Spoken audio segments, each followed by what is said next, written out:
let's just see if this works.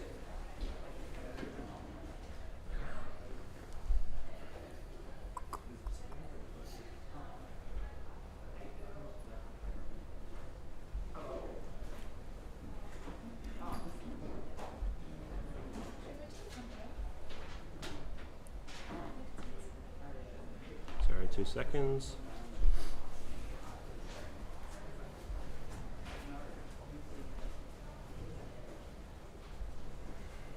All right, it looks like we are live.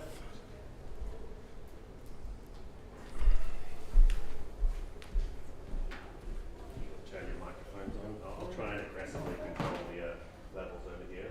You want me to close the doors? That way.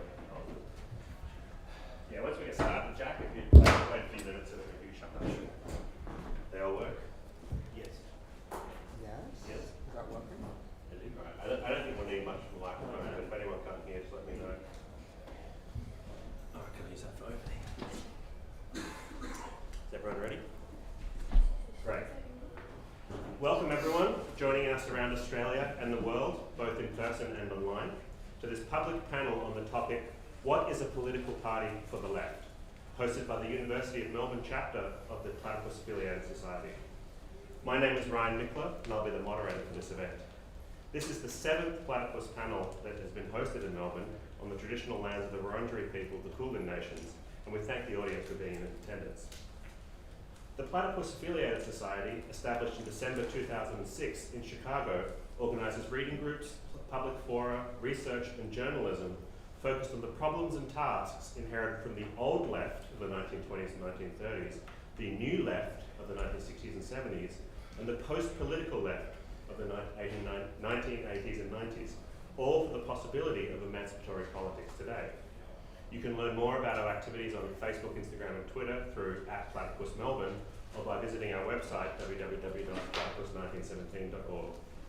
We also have a podcast titled Shit Platypus Says, which can be streamed on SoundCloud, and a monthly international open access publication called the Platypus Review, and you can find copies available at the back featuring an interview with our Red Eureka analysts here at the front. Platypus Melbourne also runs a reading group where we go through a yearly syllabus from Rousseau to Marx to Lenin to Adorno, trying to understand what Marxism was. We're just about to start reading Marx, so it's a great time to join the reading group. We meet here at the Syme Library on Thursdays at 6:30 p.m. and we'll be here tomorrow. One last note before I introduce today's panel is that our student club here is in the process of affiliating officially at the university. If you're a current student at the university and want to help us become a club, please speak to Joseph after the event. That would be much appreciated. The panel topic for today is, what is a political party for the left? And the panelists have been asked to respond to the following prompt. In spite of many different political currents and tendencies, the most significant question informing the left today is the issue of political party. In the wake of the failure of the social democratic turn of the Millennial Left, the question of the Marxist Party seems to have returned, this time taken up by a younger generation, inherited from, and perhaps counter to, their millennial counterparts' neo-socialist experience. So Platypus asks, what is the point of a political party for Marxism? Where do we stand with respect to the task of building this political party today?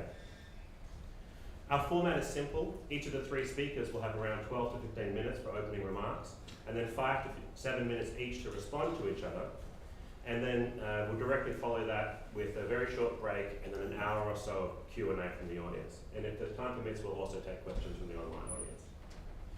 For the Q&A, I hope to call on only questions. If you in the audience have more of a comment, then I encourage you to work it into a short piece of writing and submit it to the Platypus Review, where the transcript from this event will be published along with selected responses.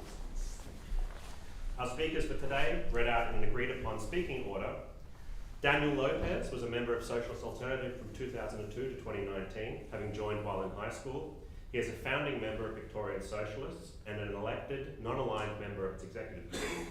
He works as a commissioning editor for Jacobin magazine and teaches political philosophy at La Trobe University and is the author of Lukács, Praxis and the Absolute, published by Brill in 2019. Edith Fer is a Marxist having joined the socialist youth movement as a high school student and having been educated in the Marxism of Trotsky and Mandel, she spent the subsequent decade and change in the ranks of the socialist movement. She is a founding member of the Revolutionary Communist Organisation. Allison Thorn, who is speaking on behalf of the Freedom Socialist Party, is the Melbourne branch organiser and managing editor of the Freedom Socialist Organiser. She is a member of Radical Women, having founded the Melbourne chapter in 1983. She's a queer liberationist and leads the FSP's work in the Aboriginal movement and is a veteran public sector unionist. The event will conclude in just under 3 hours maximum, before 7:30 p.m, at which point you're all invited to join us down at the Clyde Hotel to continue the discussions. With that, I hand it over to Daniel, who will begin his opening remarks. Daniel. Magnificent, thank you so much. I'm unused to using a microphone. It's not really part of the socialist alternative training process that I went through for many years, but see how we go. I'm a little bit of a frog in the throat, so excuses have been made. And thank you to the Platypus Affiliated Society for their ongoing interest in my esoteric journeys within Marxism and philosophy and all of that. The attention is always very appreciated. Now, let's see what we can do about the prompt. So I've got 3 basic areas I'd like to cover. I'm going to do the classic thing and start with the general and end up with the more specific and concrete. Start with a general Marxist theory of the party. I'll say a little bit about that, but 15 minutes is not that long. Then I'm going to make a few comments about the Marxist left. Largely, I mean in the Western world, the developed world, and sectarianism, because I think that is the main thing that we are trying to overcome, that we need to try and overcome. And thirdly, I'll say a little bit about the Victorian Socialists as my main political involvement and how what I think corresponds to what I'm doing. Please point out contradictions between those two, because I'm sure they are legion. Let's get on to number 1, general theory of the party, or toward a general Marxist theory of the party. I'm going to say a few very brief things about Marxism and how I read Marxism as a current of thought and Marx's work. They're going to be somewhat dense, simply because I don't, but they're sort of prefatory statements. If you'd like me to go into more detailed questions. I agree with Lukács that Marxism is the self-consciousness of bourgeois society. The bourgeoisie as a class has a structural inhibition against being able to perceive and understand the logic of capitalism correctly. The labour theory of value simply does not make sense if you're trying to realise profits on commodities that workers have produced and you're selling. Marxism, on the other hand, is the self-consciousness of the logic of bourgeois society. So it promises and argues for a society that can know itself, know its own social laws, and institute them freely. That said, Marxism is not self-conscious of Marxism. My argument, and I've made it in the book and elsewhere, is that Marxism has yet to develop a fully rigorous philosophical method. There are resources for this within Marx and other Marxists, but I say this because Marx and his major breakthrough, his made in Marx, his critique of Hegel, it was a political breakthrough, and then of course the 1848 revolutions. But when you read Marx on politics, it is not systematic and it is not philosophically informed. There is simply no equivalent in anything Marx wrote of something like the philosophy of right. Say what you like about the philosophy of right. We can have that debate if you like. For me, it's philosophy. It's not a program, so I don't look to Hegel for politics. I look to him for philosophy in the same way as I might read Aristotle or Plato. But there's simply no equivalent whatsoever in Marx, and I think this is telling about Marx and Marxism.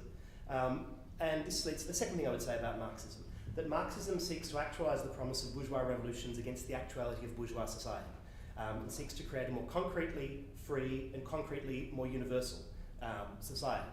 In other words, yes, we do like equality and abstract freedom, but to really realise these things for everyone, we're going to have to abolish private ownership of capital and the exploitation of wage labour. So far, so good, right? The issue, however, I think is with the lack of a political philosophy within Marxism. Maybe there are some historic reasons for this. For example, I think Marx and Marxism, Marx did this in different ways, Marxists have done this in different ways, have misidentified the basis of the insight that they have into the world, variously as a natural science or as the standpoint of the proletariat. I mean, there have been so many proletarian movements in so many different countries, and indeed international ones, and not once has a proletarian movement spontaneously developed something like Marxism. Mass workers' movements only accept something like socialism or Marxism if there are mass communist parties that can advocate for that and convince them. Anyway, Marxism has misidentified the grounds of its truth, I think, and because the grounds of its truth are deeply imbricated within bourgeois society. It is, on one level, the utopianism, or socialism is the utopianism of bourgeois society. And I say that not to reject it, I say that because we simply need to become conscious of this. Anyway, how do I get from there to the party? Well, what I was saying is when we read Marx for politics, and there's so much in there and it's wonderful, he is more than anything a practical politician. He is developing insights in relation to the actual movement as it develops, grows throughout the 19th century, in political journalism, in speeches to the First International, in interventions in the early days of the SPD, German SPD.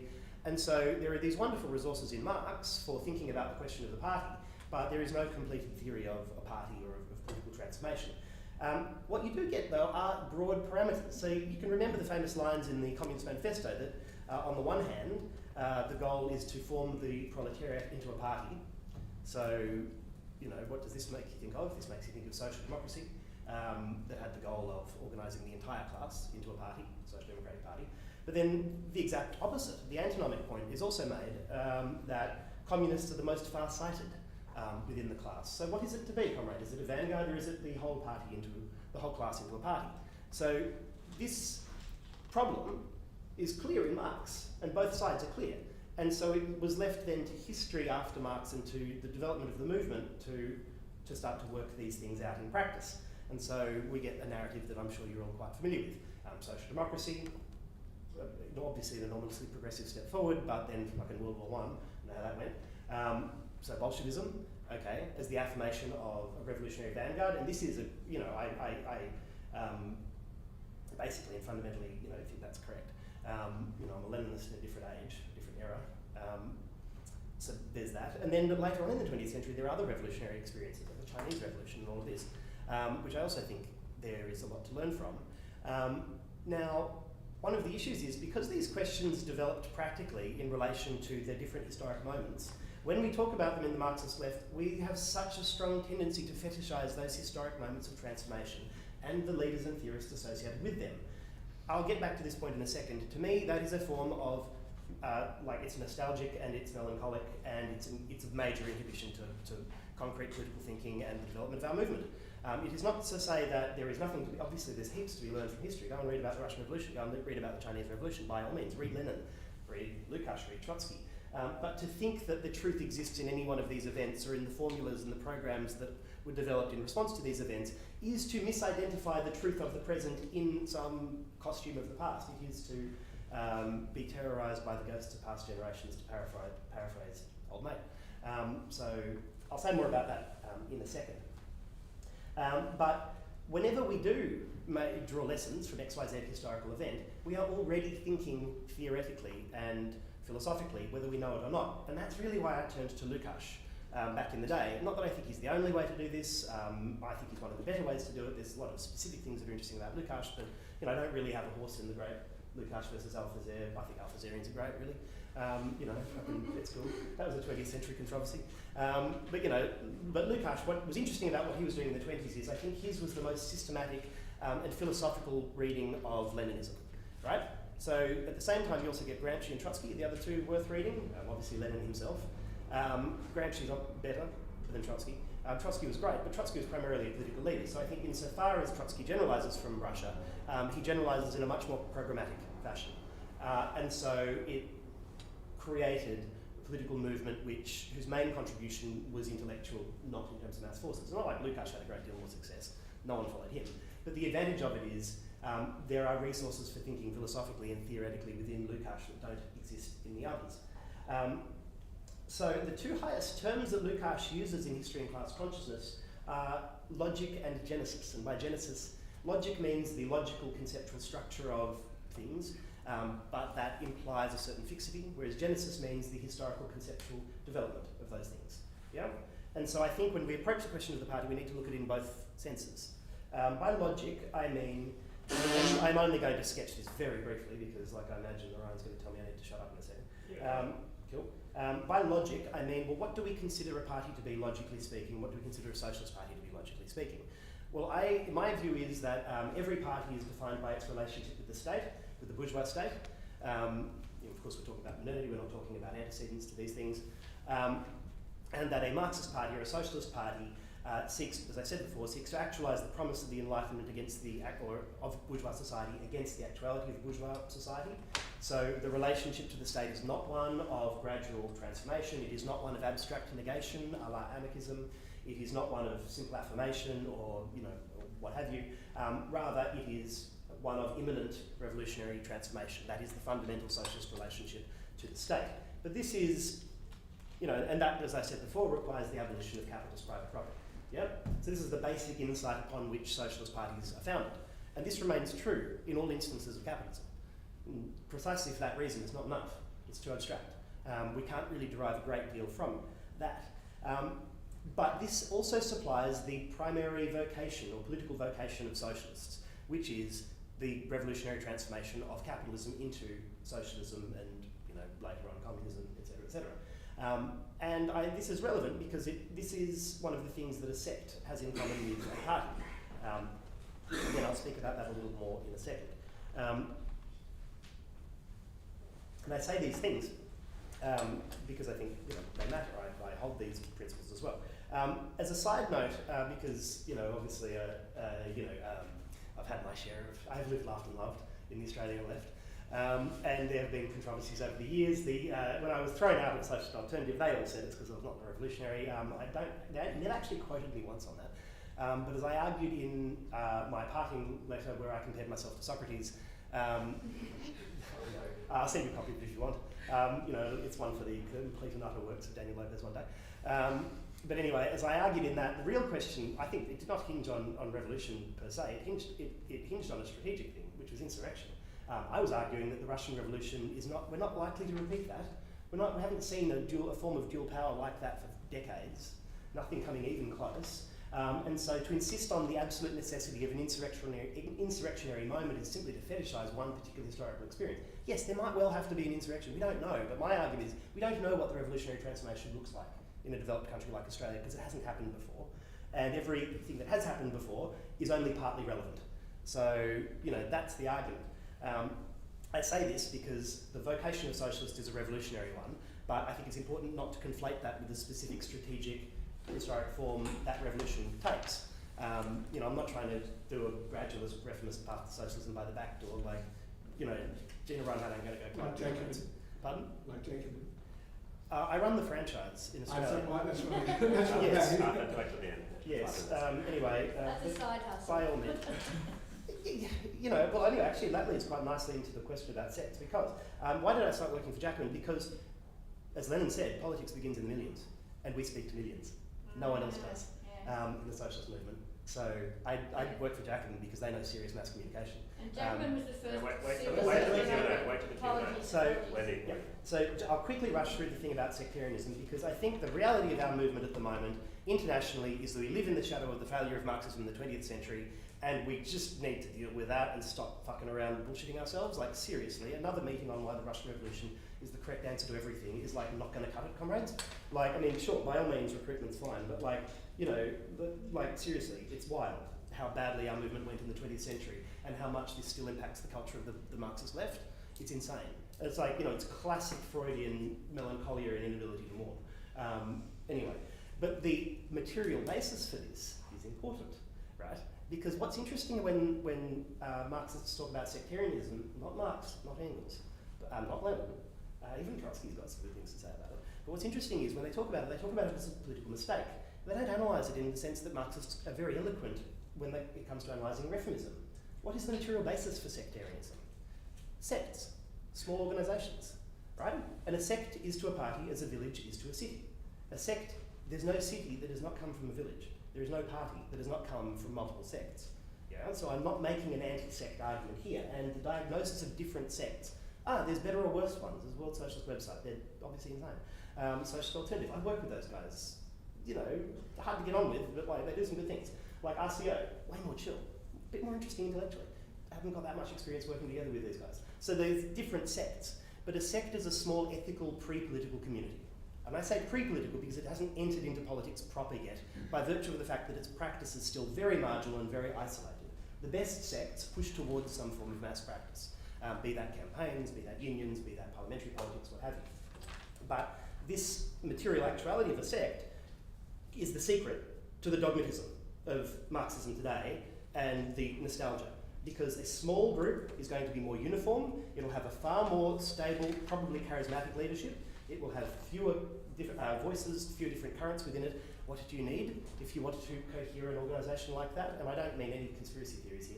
You need a simple, unilateral narrative that says everything that we think and do is right.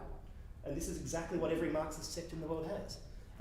And the thing is, they're not wrong, but they're all not wrong. Right?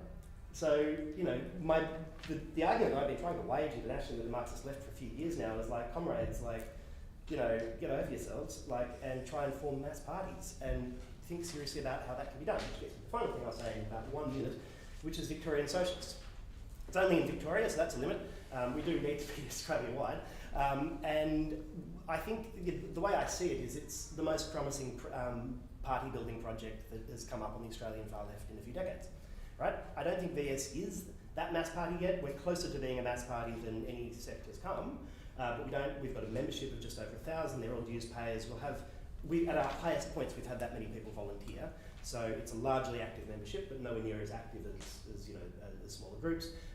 We've got political pluralism that is written into the Constitution, and there's practical experience of that. Social alternative is the main caucus within it still, and the only currently declared caucus, but I used to be in another caucus, we were fine, got on well with everyone else. So this is all very good. We don't have branches, that's a limit, but I think I'll be pushing for that next year, certainly after the federal election.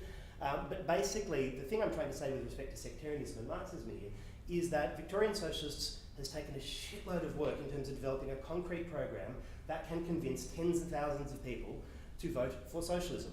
And that is part of building a political formation that goes beyond what any sector is capable of. This, I think, is the pressing task for all of us. And it changes in different contexts, different countries, different states, etc., but it is also a practice-led transformation. It is not a transformation that will be led by the articulation of some pure and simple Marxist theory. I think if you want to see a Marxist party develop, go and build one, and then that will help you think through the questions that come up in the course of building it. The philosophy, that might, if you're lucky and you do it well, it may help prevent you go mad. Thanks. Edith? Is that working? Yes, it is. I hate speaking to microphones. Can I do away with this? My voice is quite loud. You can. Yeah, just maybe leave it on the table or something. You just have to hold it up. I think maybe just put the volume up. Up? Online or You want the volume up or down? you'll need to hold it. I can do this, it's fine. Yeah, that's right. Alright. Thank you, comrades, and thank you to the Platypus Society for inviting me and bringing me down here to speak. I'm going to speak, if comrades will excuse a vulgar formalism, I'm going to speak. I've always believed that the best way to articulate is short, declarative statements. As such, I'm going to do a lot of that. And I will present my argument in the form of essentially a series of theses on this topic. I would actually like to begin perhaps by posing the exact opposite beginning to Comrade Lopez, which is I think that Marxism is not the problem is not that Marxism does not have a political theory. Marxism is a political theory. In fact, that is all that Marxism is a political theory. And the mobilization, Marx's entire political career, entire body of work is a fundamental structure, gives a fundamental structure to a political theory and a theory of the party. Let us begin with the most abstract form of the argument. The historical task of the proletariat is to make a worldwide revolution to abolish capitalist society and to establish a new social order. In this world historical task, the political question is primary. In Marx and Engels' terms, they said the proletariat's first task is to win the battle of democracy, that is, to elevate itself to political power. There is no road to socialism that does not pass through winning the battle of democracy, that does not pass through taking political power.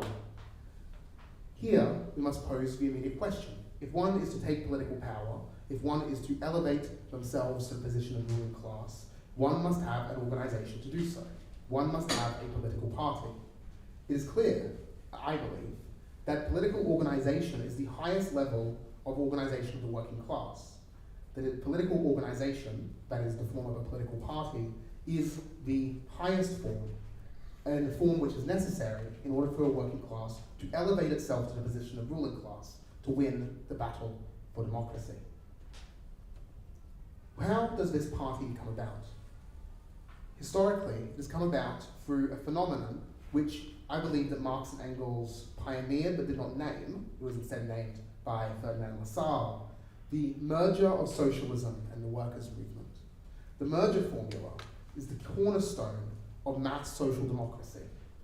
The cornerstone of mass social democracy in that it articulated the fundamental strategic orientation of the movement.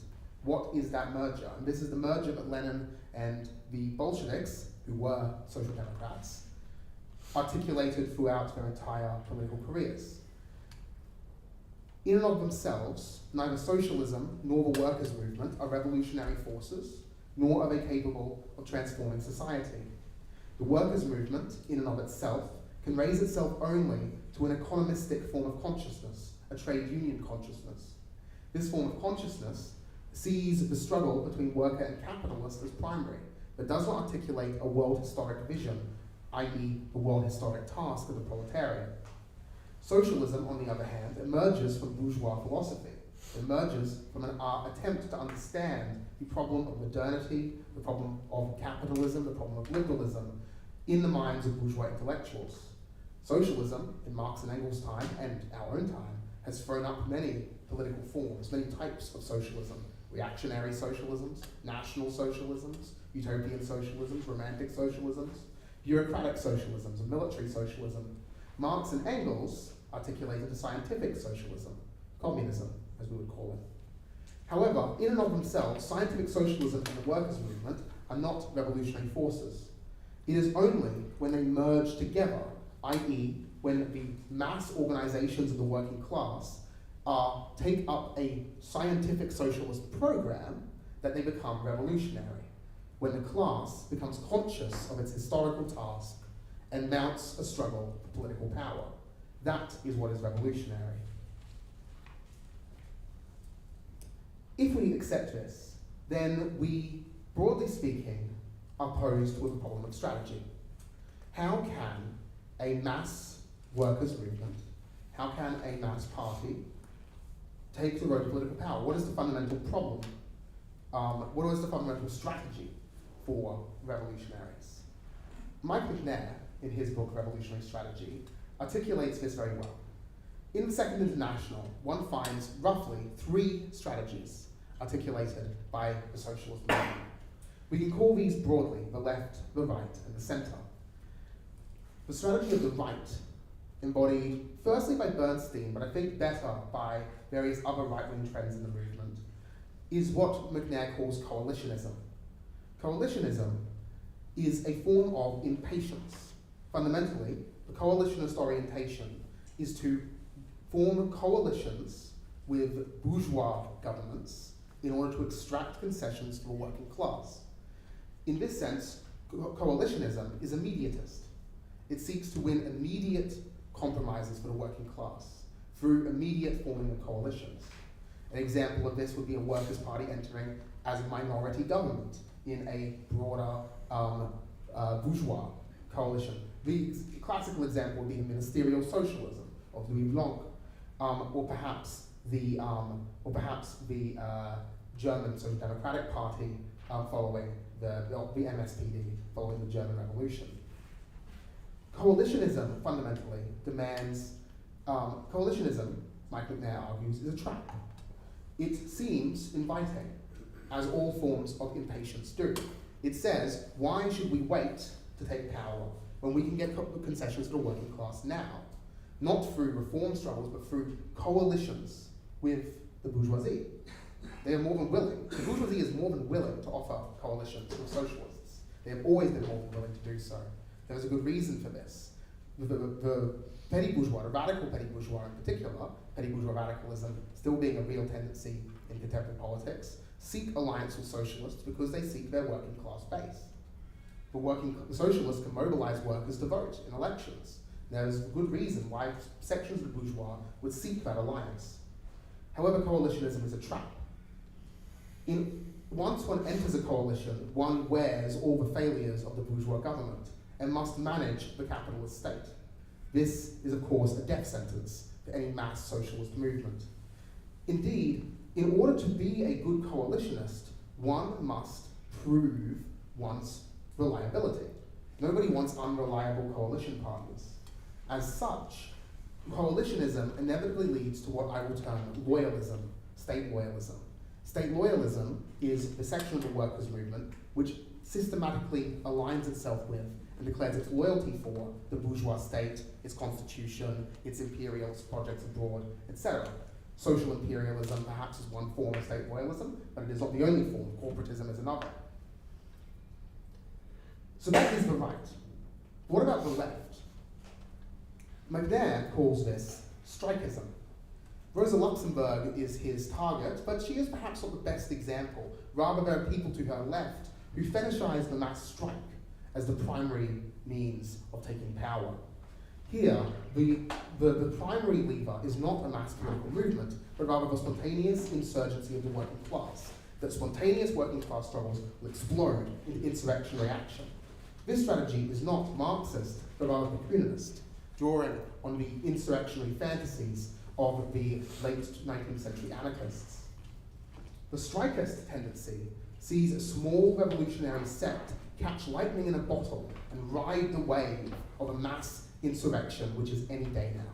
Any strike, any picket line could turn into the death knell for bourgeois society. Strikism, McNair argues, is also a trap. We can see other forms of left opportunism, left-wing impatience, adventurism, terrorism, but strikism is by far and away the most common on the Australian left. Strikism is a trap because it denies the fundamental role of the merger. The insurrection, the working class, in and of itself, can be militant, can even be insurrectionary, but absent the revolutionary consciousness inculcated for decades by a communist party, there is no possibility of revolutionary transformation. Full stop. End of story. It's not going to happen. There is no spontaneous explosion that will carry us to power. This is a lie. So what then is the strategy that we must undertake to build a mass party and take power? McNair argues, with some qualification, that we must take the line of Kautsky and Lenin. For indeed, that is a shared line. It is the strategy of the centre, the strategy of patience. A mass party must build its forces, inculcating the masses with a socialist program that they articulate over the course of decades. In that time, they build and argue for mass organizations, propagandize, agitate, and build a mass organization that can slowly but surely prepare for the seizure of power. That seizure of power can be won only when a revolutionary party has won a mandate from the majority of the class. How one wins such a mandate varies. In a bourgeois liberal democracy, it may look like winning at least a formal majority in an election. In the Russian context, it looked like winning the majority of the Soviets. It depends on the context, but what must be proven is that communism has won the hegemony over the working class. If one attempts to take power before this, if one attempts to take power before they have won the hegemony over the working class, well, we know what that looks like, and it looks like the Spartacus blood.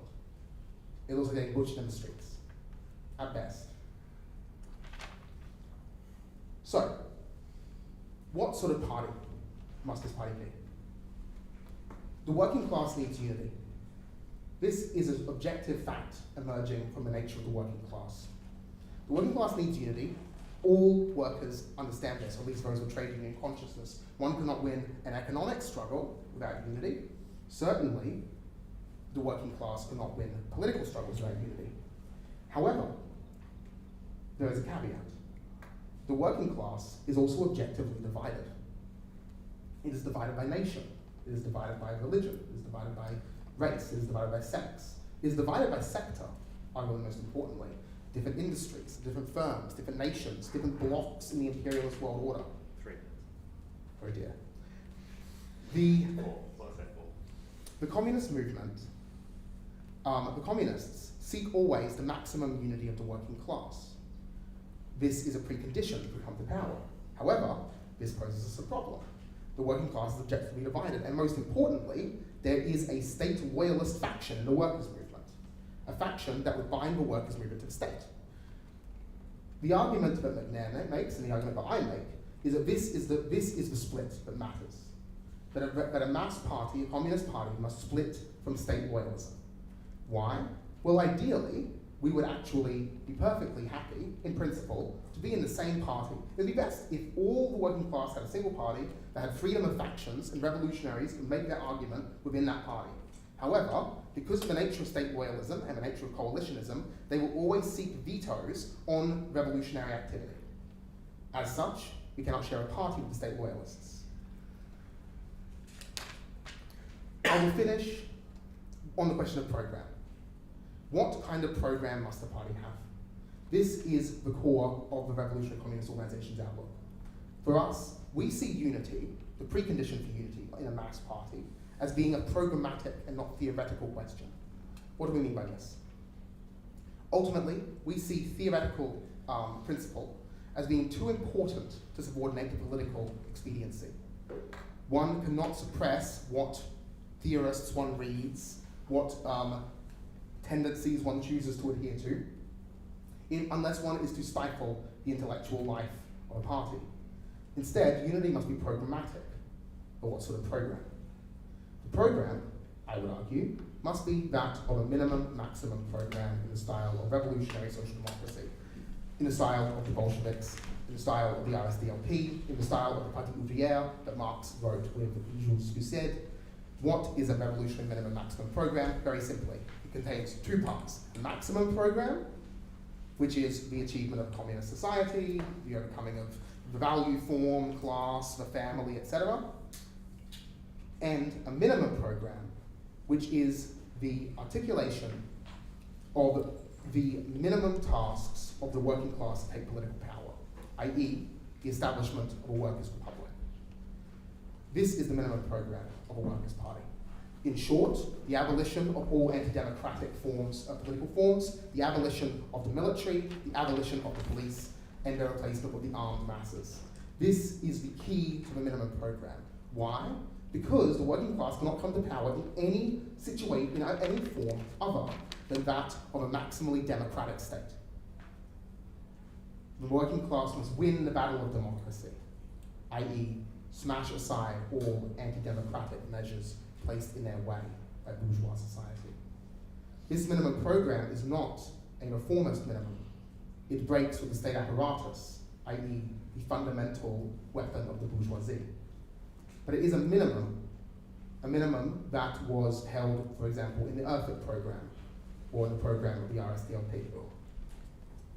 I have many other things I would want to say about electoral tactics, about combining legal and illegal work, about party movements, and that we need an ecumenical party of the socialist movement that is not sects. But I will say some of those in my responses, because I do have some responses to Comrade Lopez, so I'll finish there. Thank you. Allison.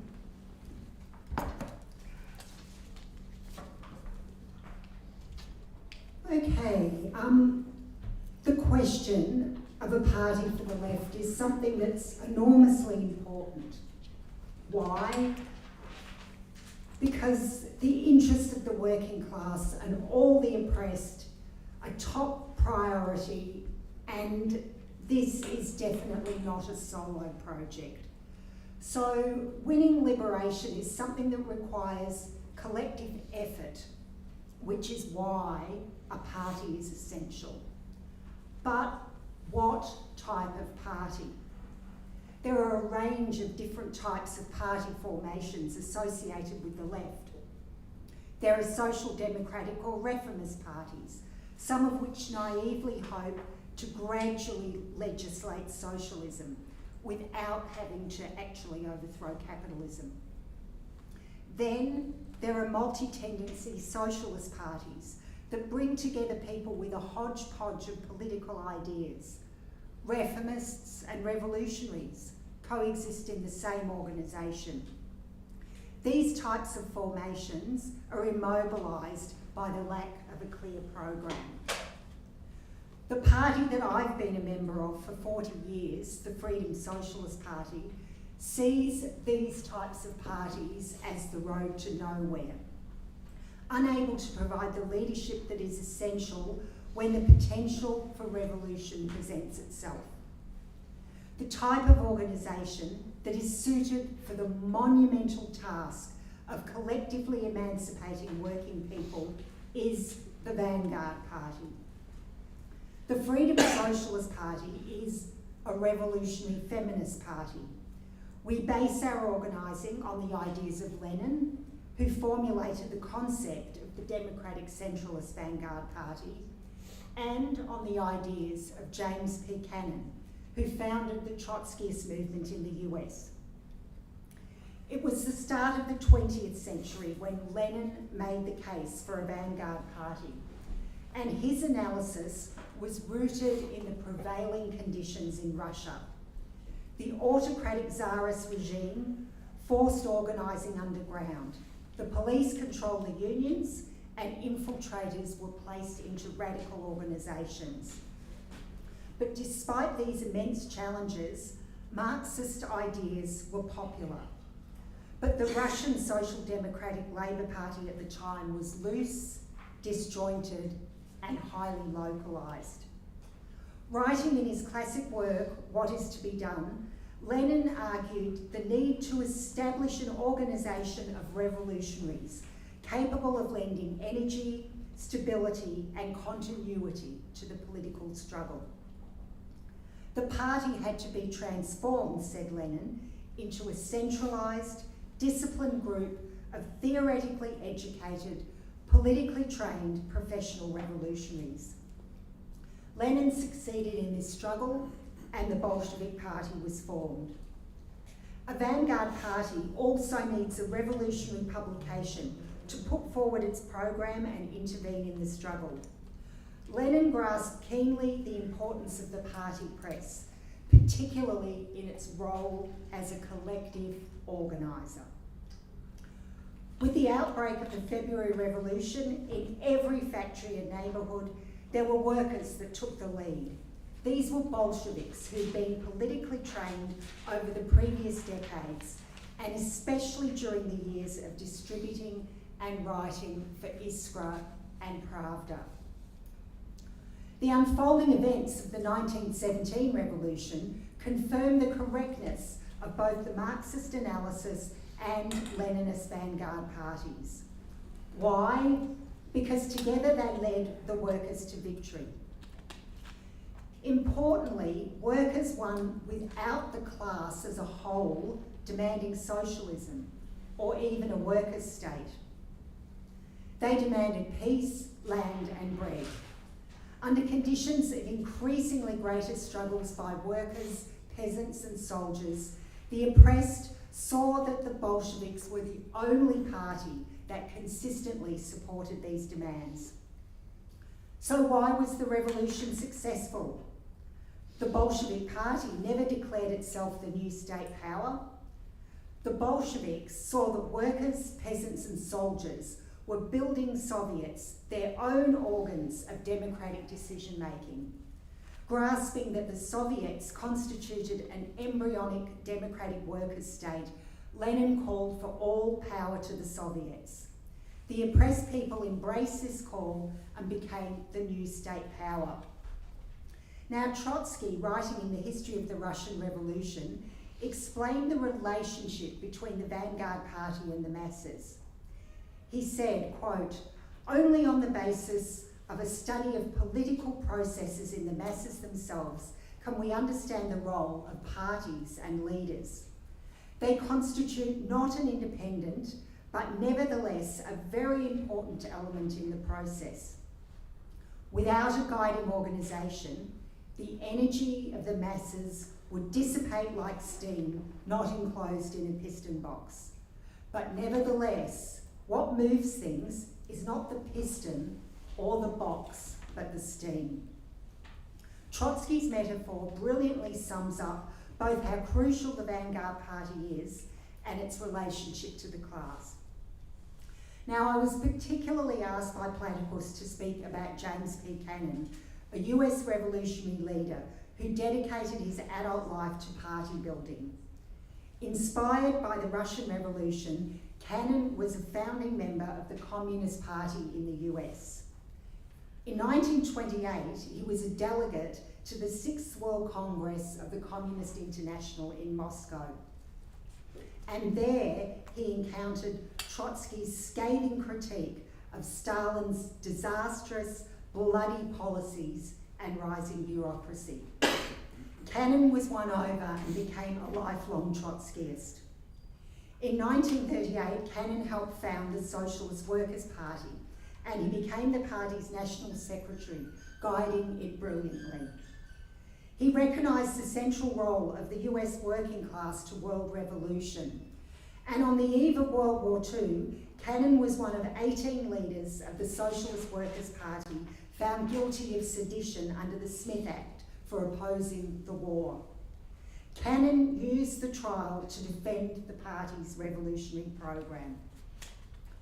The effectiveness of the Vanguard Party as a leadership building organisation came into its own when Cannon and the rest of the party leadership was jailed.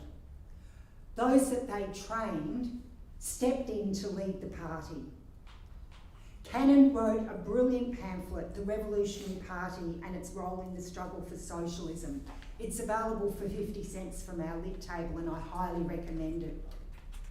In it, Cannon says that a political organisation capable of handling such colossal tasks as workers taking power cannot arise spontaneously or haphazardly. It has to be continuously, consistently and consciously built. It's not only foolish but fatal to take a lackadaisical attitude towards party building or its problems. The bitter experiences of so many revolutionary opportunities aborted, mismanaged and ruined over the past half-century by inadequate or treacherous leaderships has incontestably demonstrated that nonchalance in this vital area is a sure formula for disorientation and defeat, end quote. Cannon was a great party builder. Under his leadership for a quarter of a century, the SWP was a thriving heir to the revolutionary tradition of Marx, Lenin and Trotsky. But those who followed Cannon lost their political moorings. The McCarthyite Blitz in the early 50s drove radicals, people of colour, women and lesbians and gay men out of the union movement. And unions became the exclusive province of straight white males, the most privileged and conservative of American workers. The rising SWP leadership, headed by Farrell Dodds and Tom Kerry, derived from and tied to the conservatised trade unions, remained firmly oriented to this milieu, ignoring the ferment of the civil rights movement and the impending rebellion of women's liberation. In the name of Leninist democratic centralism, they instituted a wholly monolithic centralism, burying democracy in the process, thus preventing the membership from correcting the problems. Amongst the SWP members were those who went on to found the Freedom Socialist Party in 1966, declaring that the party would place the struggle for women's emancipation on the level of a first-class theoretical and programmatic question, and that black struggle is the central question of the American Revolution, and that African Americans are a vanguard sector of the entire working class. The new party was proudly revolutionary in its program, Marxist, Leninist and Trotskyist. The FSP also declared that it would follow in the traditions of James P. Cannon, who our founders learned from directly. Now, I recollect attending my first party convention when I saw the Cannonite approach to electing leadership in action. In the Stalinist tradition, leadership selects new leadership. And this is the antithesis of the approach that the FSP inherited from Cannon. Each branch elects a rank and file member to be part of a nominating commission. And this body interviews members and then develops a balanced leadership slate for consideration by the convention as a whole. The FSP also adheres to the principles and practices of a vanguard party, including publishing the Freedom Socialist and Organiser, which are our collective organisers. And this month we actually have a student-friendly subscription drive where people can save 45%. You can grab a subscription for $10 from our link table at the end of the discussion. So the FSP is also a proudly feminist party and looks to the leadership of the most oppressed. And it's our program that makes us unique. It's built upon the lessons of 2 centuries of organising by the Marxist movement. So I'd like to wrap up by summarising what it is that the Revolutionary Vanguard Party has to offer. Such a party plays a crucial role both in building the revolutionary movement and in the actual contest for power. A depository of accumulated and synthesised lessons, the party enables the movement to learn from the past, correct its mistakes, and chart a future course.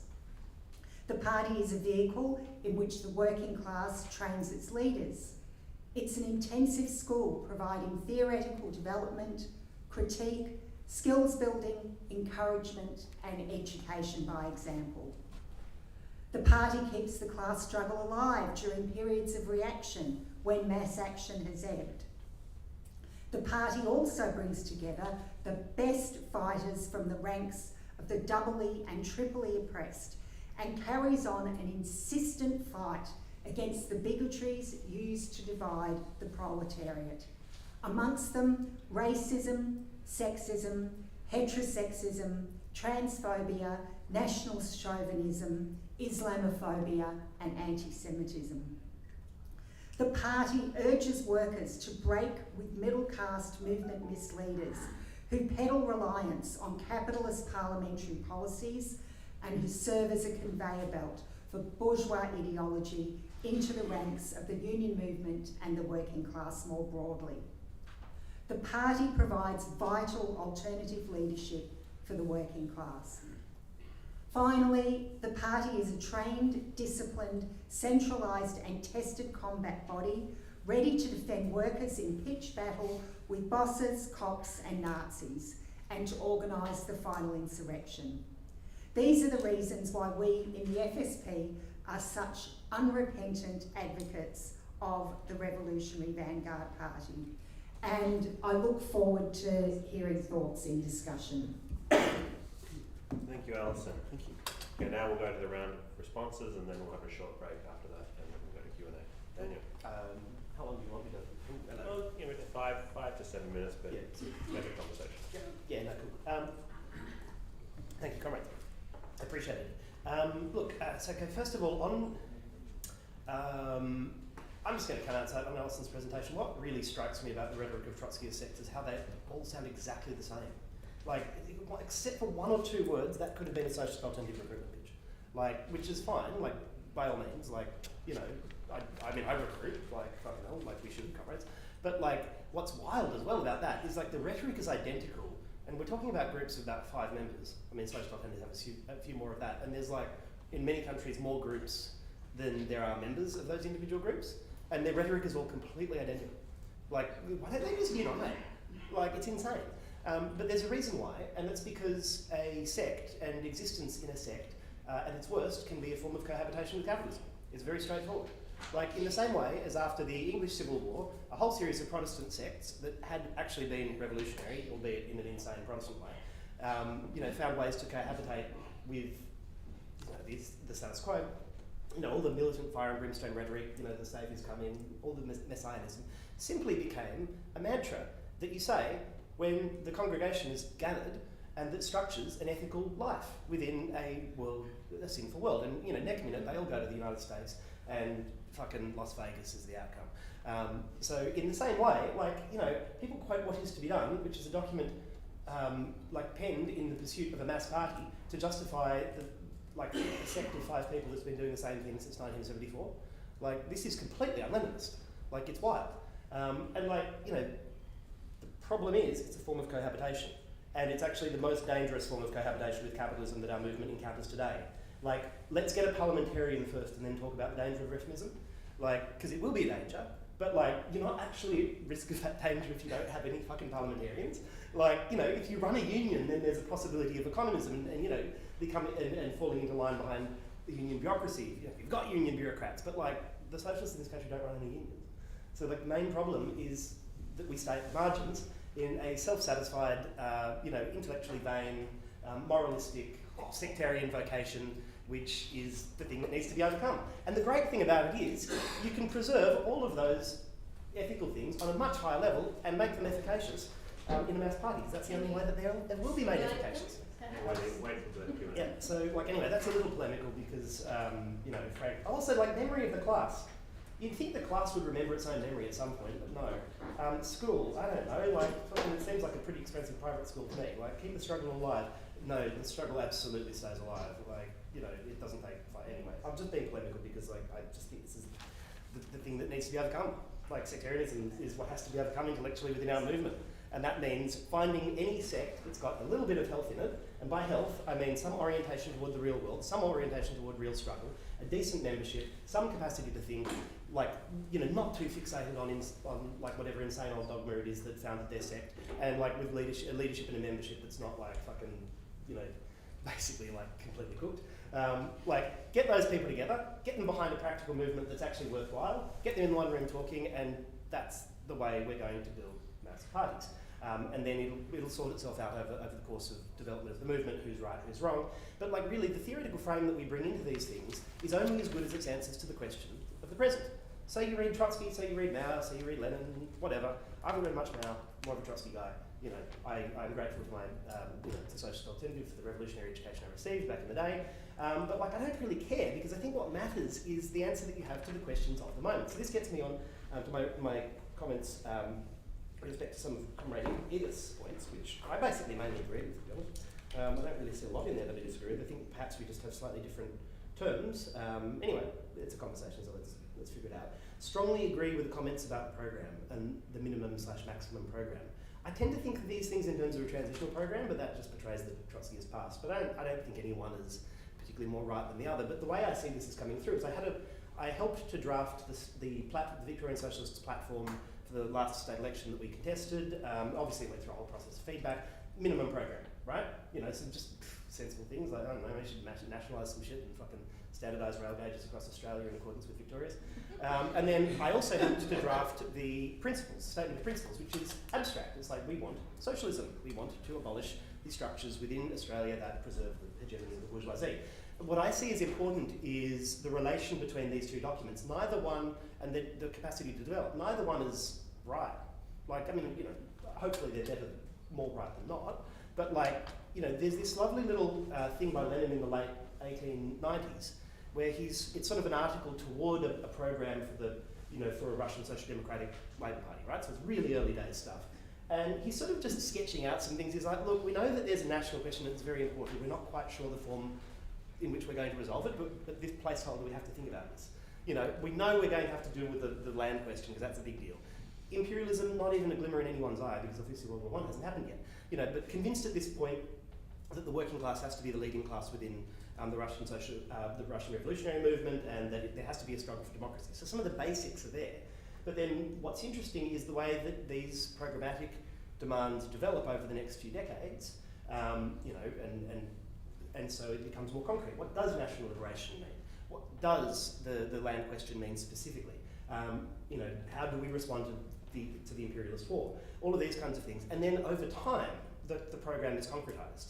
To my mind, expressed in a more theoretical sense, this is the actualization of Marxism from an abstract theoretical principle which is opposed to the actuality of bourgeois society, but is essentially really only the possession of intellectuals, powerless intellectuals.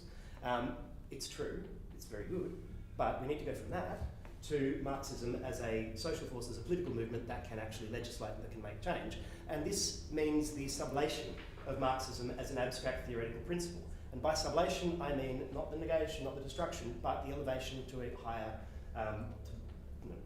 to a higher conceptual level through an engagement with a real mass movement and a real historical circumstance. So what matters, I think, is building parties that are capable of thinking about these things and that are capable of doing them.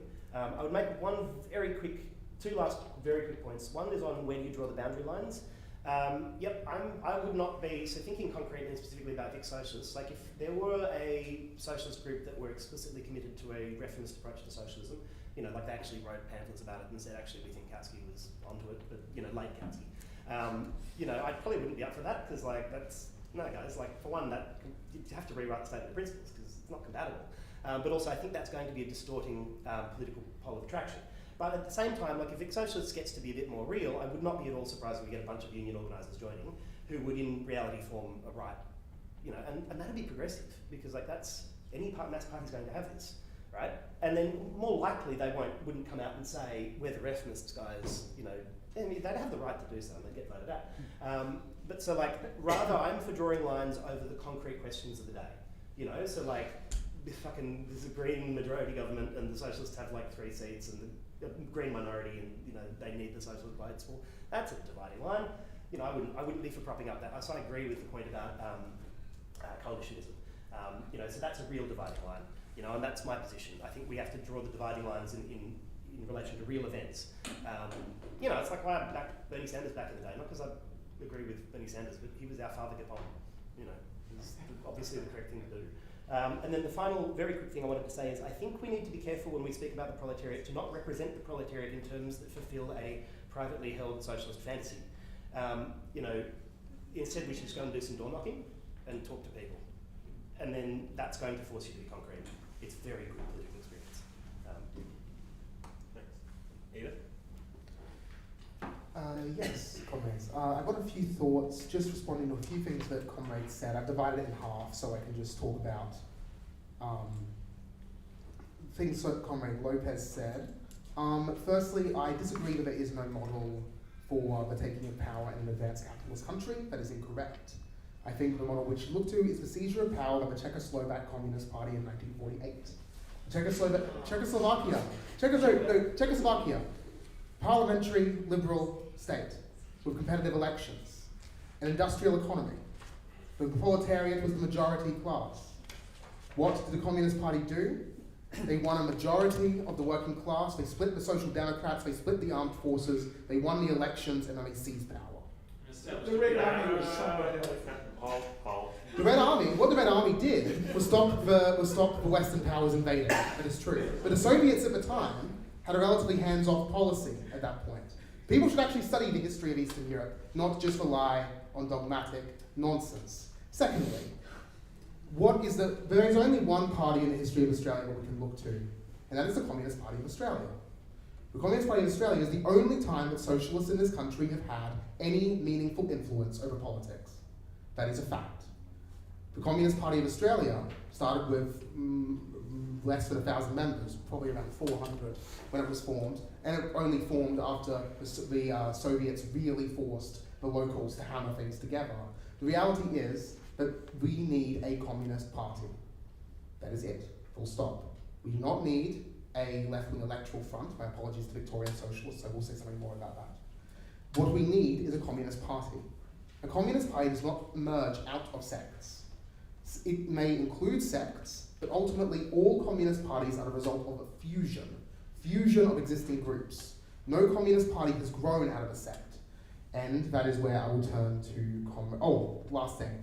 I would actually end incoming in the next month a big article about this. Victorian Socialist does not have a minimum program because there is nothing in it about establishing a republic in the minimum program, not the maximum, the minimum. No abolition of the Senate, no abolition of the army. This is the fundamental question of a democratic republic. In the maximum program. The minimum program is what a republic is, comrade. Please, read the output program, come on.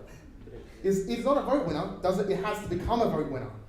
This is where I turn to Comrade Allison's points. I could not disagree more In fact, I want to make a clear statement. It's been 100 years, comrades.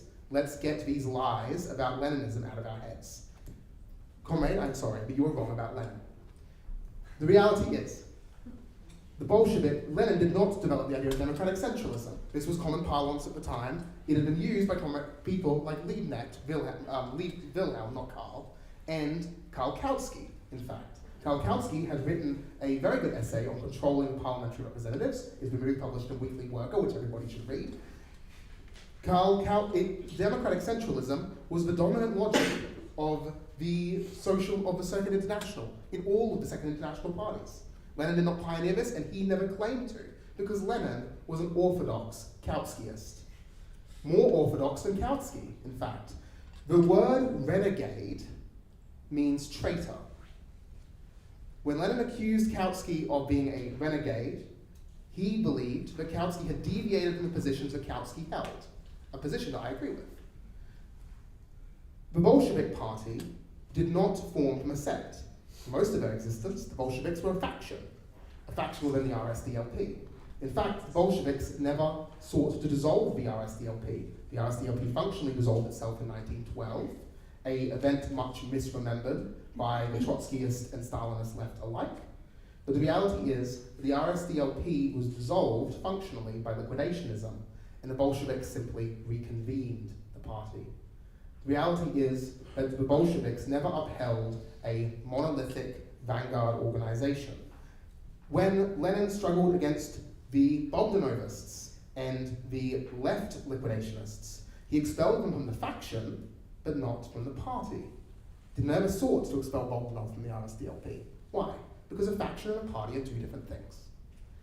The problem with the sect, the comrades of FSP, the comrades of Socialist Alternative, the problem with the sect is that it takes a faction and elevates it into a party. A faction has clear political views, a strict adherence to a certain line, a clear line that they are fighting for in the socialist movement. A faction is not a party. Lenin knew this. The Bolsheviks knew this. A faction cannot become a party. A faction is a form in a wider movement. This is why we need an ecumenical party. We talk about what is to be done. I really do recommend reading Lars Lee's book, What is to be Done, Rediscovered. This is, I think, we need to read the contemporary materials on this. A final note, actually, the slate system that you discussed at the FSP conference. This is an undemocratic Stalinist distortion. Trotskyism inherited it from the Stalinist parties. It was implemented only after the ban on factions in 1921. If you look at the history of the Bolshevik Party, before 1921, there were competitive non-slate elections in the RSDLP. Are you claiming it wasn't in 1921? It was implemented in 1921 as part of a ban on factions. A ban on factions which Trotsky, Lenin supported, and which was a world historical fuck-up, which destroyed Bolshevism and led to the rise of Stalinism. Trotskyism has not learned its lessons, despite the fact that I am quite sympathetic to many of their views. The reality is that we need a party, not a sect, not a faction. We need a mass party. We need an ecumenical party of the entire socialist movement.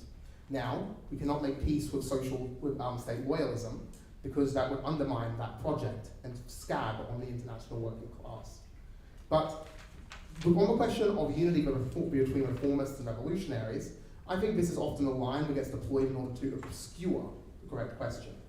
The correct question is about loyalty between those who oppose the existing political order and those who support the existing political order, between those who uphold legality, the Australian Constitution, the Australian Imperial Project, etc., and those who oppose it. That is the line that we should draw. That is the true line between reformist and revolutionary. It is in fact the line that matters. That is, I think, everything I have to say. Thank you, comrade. Allison, you last reply? Okay. Should you use the microphone, sorry? Oh, sorry. Okay, well look, I do want to just start by responding to Daniel. And it's amazing that he thought what I said sounded completely like socialist alternative rhetoric, because our politics and socialist alternatives politics are poles apart. And first of all, I have to say, I was absolutely clear that the Freedom Socialist Party is a revolutionary feminist party that looks to the leadership of the most oppressed. Socialist Alternative is hostile to feminism and characterises it as bourgeois. So that is, like a complete difference at the heart of our program. But the main thing that I want to talk about is sectarianism and the use of the word sect. And a vanguard party in and of itself is not sectarian. There are sectarian vanguard parties, and I would certainly point to the Socialist Equality Party as an example of that. And there are vanguard parties that are very serious about working with others and collaborating with others. And there is a concept that has not yet come up in the discussion, and that is the concept of the United Front. And the United Front is something that is enormously important for forging left unity in a way where groups can be distinct and true to their political program, that they don't have to dissolve their political program. And I'd like to give a concrete example. The Freedom Socialist Party was a founding member of the Socialist Alliance. And when the Socialist Alliance formed, the Socialist Alliance brought together, there were 9 different socialist organisations that were in the Socialist Alliance. And the Socialist Alliance saw itself as a socialist electoral united front. Now, what blew up that very effective united front was when the largest group within that united front, the Democratic Socialist Party, decided that it was going to dissolve itself and no longer have Socialist Alliance operating as a united front, that it was instead going to create a multi-tendency socialist party. And I say, look at Socialist Alliance today as an example of a multi-tendency socialist party. There are witches in Socialist Alliance. There are anarchists in Socialist Alliance. There are reformists in Socialist Alliance. And there are revolutionaries in Socialist Alliance. And that's what a multi-tendency socialist party ends up becoming. It becomes a swamp. Now, what is really, really important, if the left is going to seriously have mass influence, is for different groups to work together in effective united fronts. And effective united fronts are working class led organisations, and they're ones where not only revolutionaries come together in united fronts, but it's a way where we can work with reformist socialists as well, and seek to win those who follow those ideas over to revolutionary politics. I think I'll leave it there. Okay, thank you, Alison. We have a few extra minutes before we're going to break. Does anyone want to have a few more follow-up comments before we take the break? Didn't take any notes. That's okay. Let's take a short break then, maybe 3 to 5 minutes. I've got one very small point. Okay, go ahead. Yeah, I kind of agree with you about Alison about the sectarianism of a mass party. That is a possibility for mass parties. The point I wanted to make is I think that is a qualitatively different form of sectarianism to the type that I'm talking about. Like mass party sectarianism, or like, for example, the Greek Communist Party, and the famous example, contemporary example, takes an abstentionist attitude towards all the basic political questions, and they've got the one message, and that's the communism is the answer, which is abstractly true, but you do need to, and that's a bit more complicated than that. But you go back to the history of our movement of the 20s and that, the KAPD, like the ultra-left communism, can be a form of sectarianism, or you could well describe those tactical strategic mistakes as sectarian, correct? But like when it's a mass party doing it, like it's a mistaken attitude towards the question of the day within a class struggle.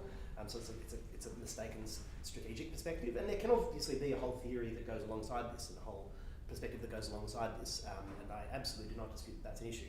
The phenomena I'm describing is, it's a base and superstructure kind of analysis. You see exactly what I'm doing, yeah? You've got a small group of 20 people that developed an insular culture and a monolithic leadership and the one doctrinaire account of Marxism. That group has not changed for 40 years. That's a sect. And the epiphenomena that result, the culture, the uniformity, the incapacity to realise that this is not going anywhere, that's sectarianism. Someone like to reply to that? All right, well, let's take our short break then, and I'll leave the stream running, so Big Brother will be listening if you start ranting. But we'll be back. We'll start a couple of minutes before 6 o'clock.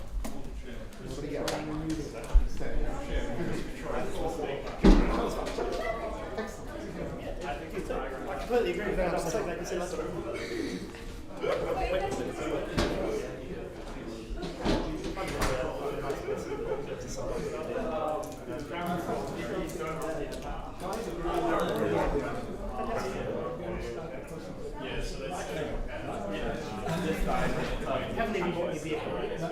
They make me listen to the right spots. I was saying, I was seeing this. I was seeing this.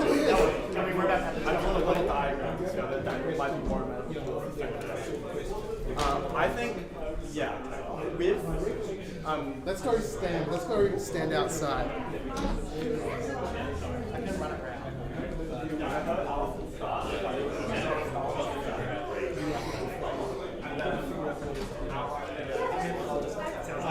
I probably call that That's really funny. It's really funny. has actually really fun.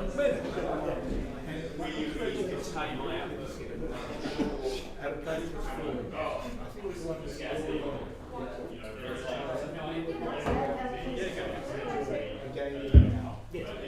that I had a question which probably a bit around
How did they define the sects?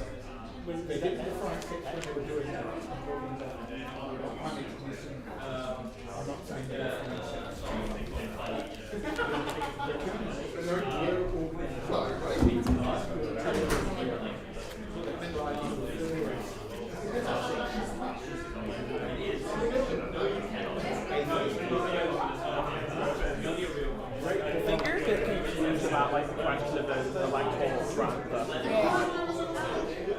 like you're saying, like socialist alliance in my view, that is like it didn't really have a unified Marxism political program. It's just basically an expectation of bunch of groups combining like It was like it was a united front to be able to get and it's like to be able to get socialism and like theoretical unity in a party, so like theoretical unity around like security isn't necessarily the same thing as programmatic unity. So if you have like well, let's see. a revolutionary minimism program, you have differences about like what sort of theorists you're applying to that sort of stuff, but still adhere to the same program. Well, when so what you're saying is that the minimum maximum program, any program that it doesn't cover. Well, no, it doesn't like it being specifically about this particular theoretician is conductive. But I'll ask you a question. Does everyone want to take their seats again? We'll start again in a minute or so. Oh, that's I never predicted this. Perhaps it's much more insecure. Yeah, I could tell it. I just wanted to pass them, I wanted to find out like the old Millennial Left. Yeah, With my name.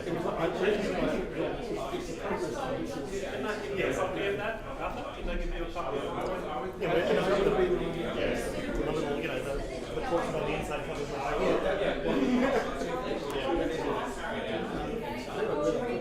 it wasn't a good anyway, so it was a general. Everyone take their seats, please. It was effective conception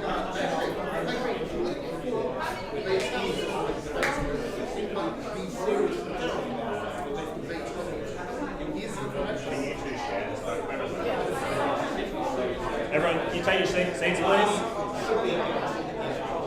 have no authority in the room.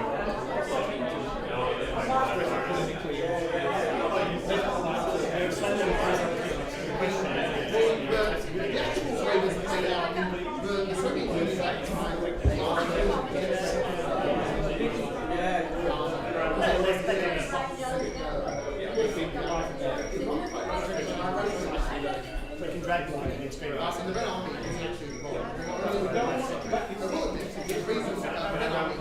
seats. We're start again in a second. Take your seat,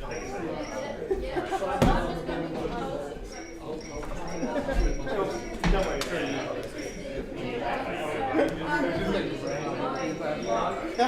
never have I met a man so determined to speak at length about this.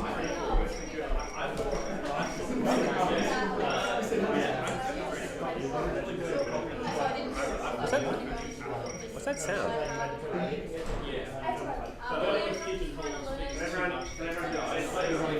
Yes, but I see time. Yes, yeah.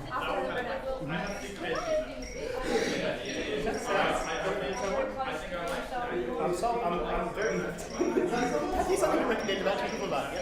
I might check it out. This is the one no one talks about. No one talks about Czechoslovakia. Yes, so what's my read? The big scope, the big spread across the world. What kind of history do you want to talk It's fucking Finland was the only one where we had constants. about? No, Czechoslovakia is right. Czechoslovakia is right. I'm so here for it. It's the forgotten revolution.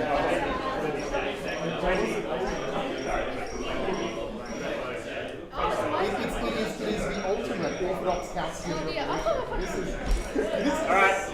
It's just like the best Jacobin anyway, the Americans are free. All right, we're going to start again. You two are right to share that microphone. We're going to have the other slide. yeah, sure. You just wait after the come back in a second, so no hang on. All right, so we're going to start the Q&A now. Again, we don't have a time limit on questions, but I really encourage people to ask questions and not statements. And if you have something, a longer response that you want to articulate, please write it and submit it to the Platypus review. I'm going to take one question at a time, and you can address the whole panel or a panelist individually. I'll take a speaking list. We have plenty of time, so you know, don't feel rushed, but also put your hands up and I'll try and get that run in good order. Okay, Jack, you're first. I'll just say, Tom will bring the microphone to you. I'll just say quickly, it's good that there's been controversy brought out amongst the panelists and their perspectives, but it's important, from these things that it doesn't generate more heat than light, or point missing. So let's pursue clarity here. My question is in that spirit is interrogating, is there a distinction between, in the concept of a socialist workers' political party, a distinction between a mass party and a vanguard party? Does a vanguard party necessarily grow or turn into a mass party, or with a different political quality to a reformist party? Reformist forces. Is that microphone working very well? Is it cutting it out? Can everyone hear me? Yeah. Yeah. Okay. Yeah, mass party and vanguard party. What does it all mean? Especially in advanced liberal democratic capitalist societies like ours, not dictatorships, or absolutist regimes like years ago. I have things to say about that. Yes, please.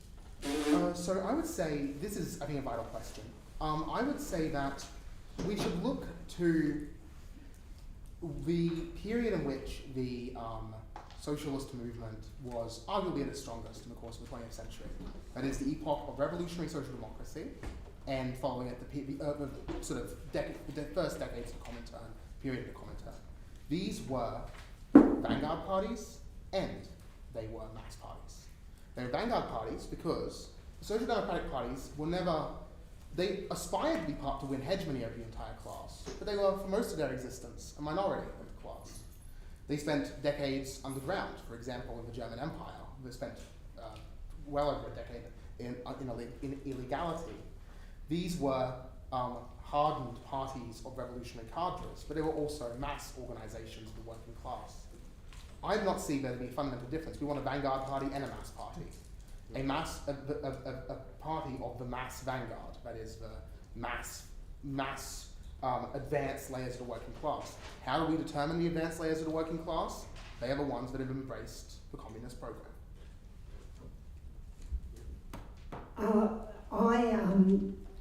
I basically agree with Edith that a vanguard party can be a big vanguard party, it can be a mass organisation, but what I think is really important and what's distinct about a vanguard party is that people join it on the basis of a specific program, whereas other types of left parties can have quite a range or diversity of programs within them. So, yeah, I think that that's the key distinction for me. Is it possible for me to respond to that? Please, please. So I have a kind of question then. Would you consider the Social Democratic Party of Germany a vanguard party? In, let's say, its revolutionary period, not after World War I.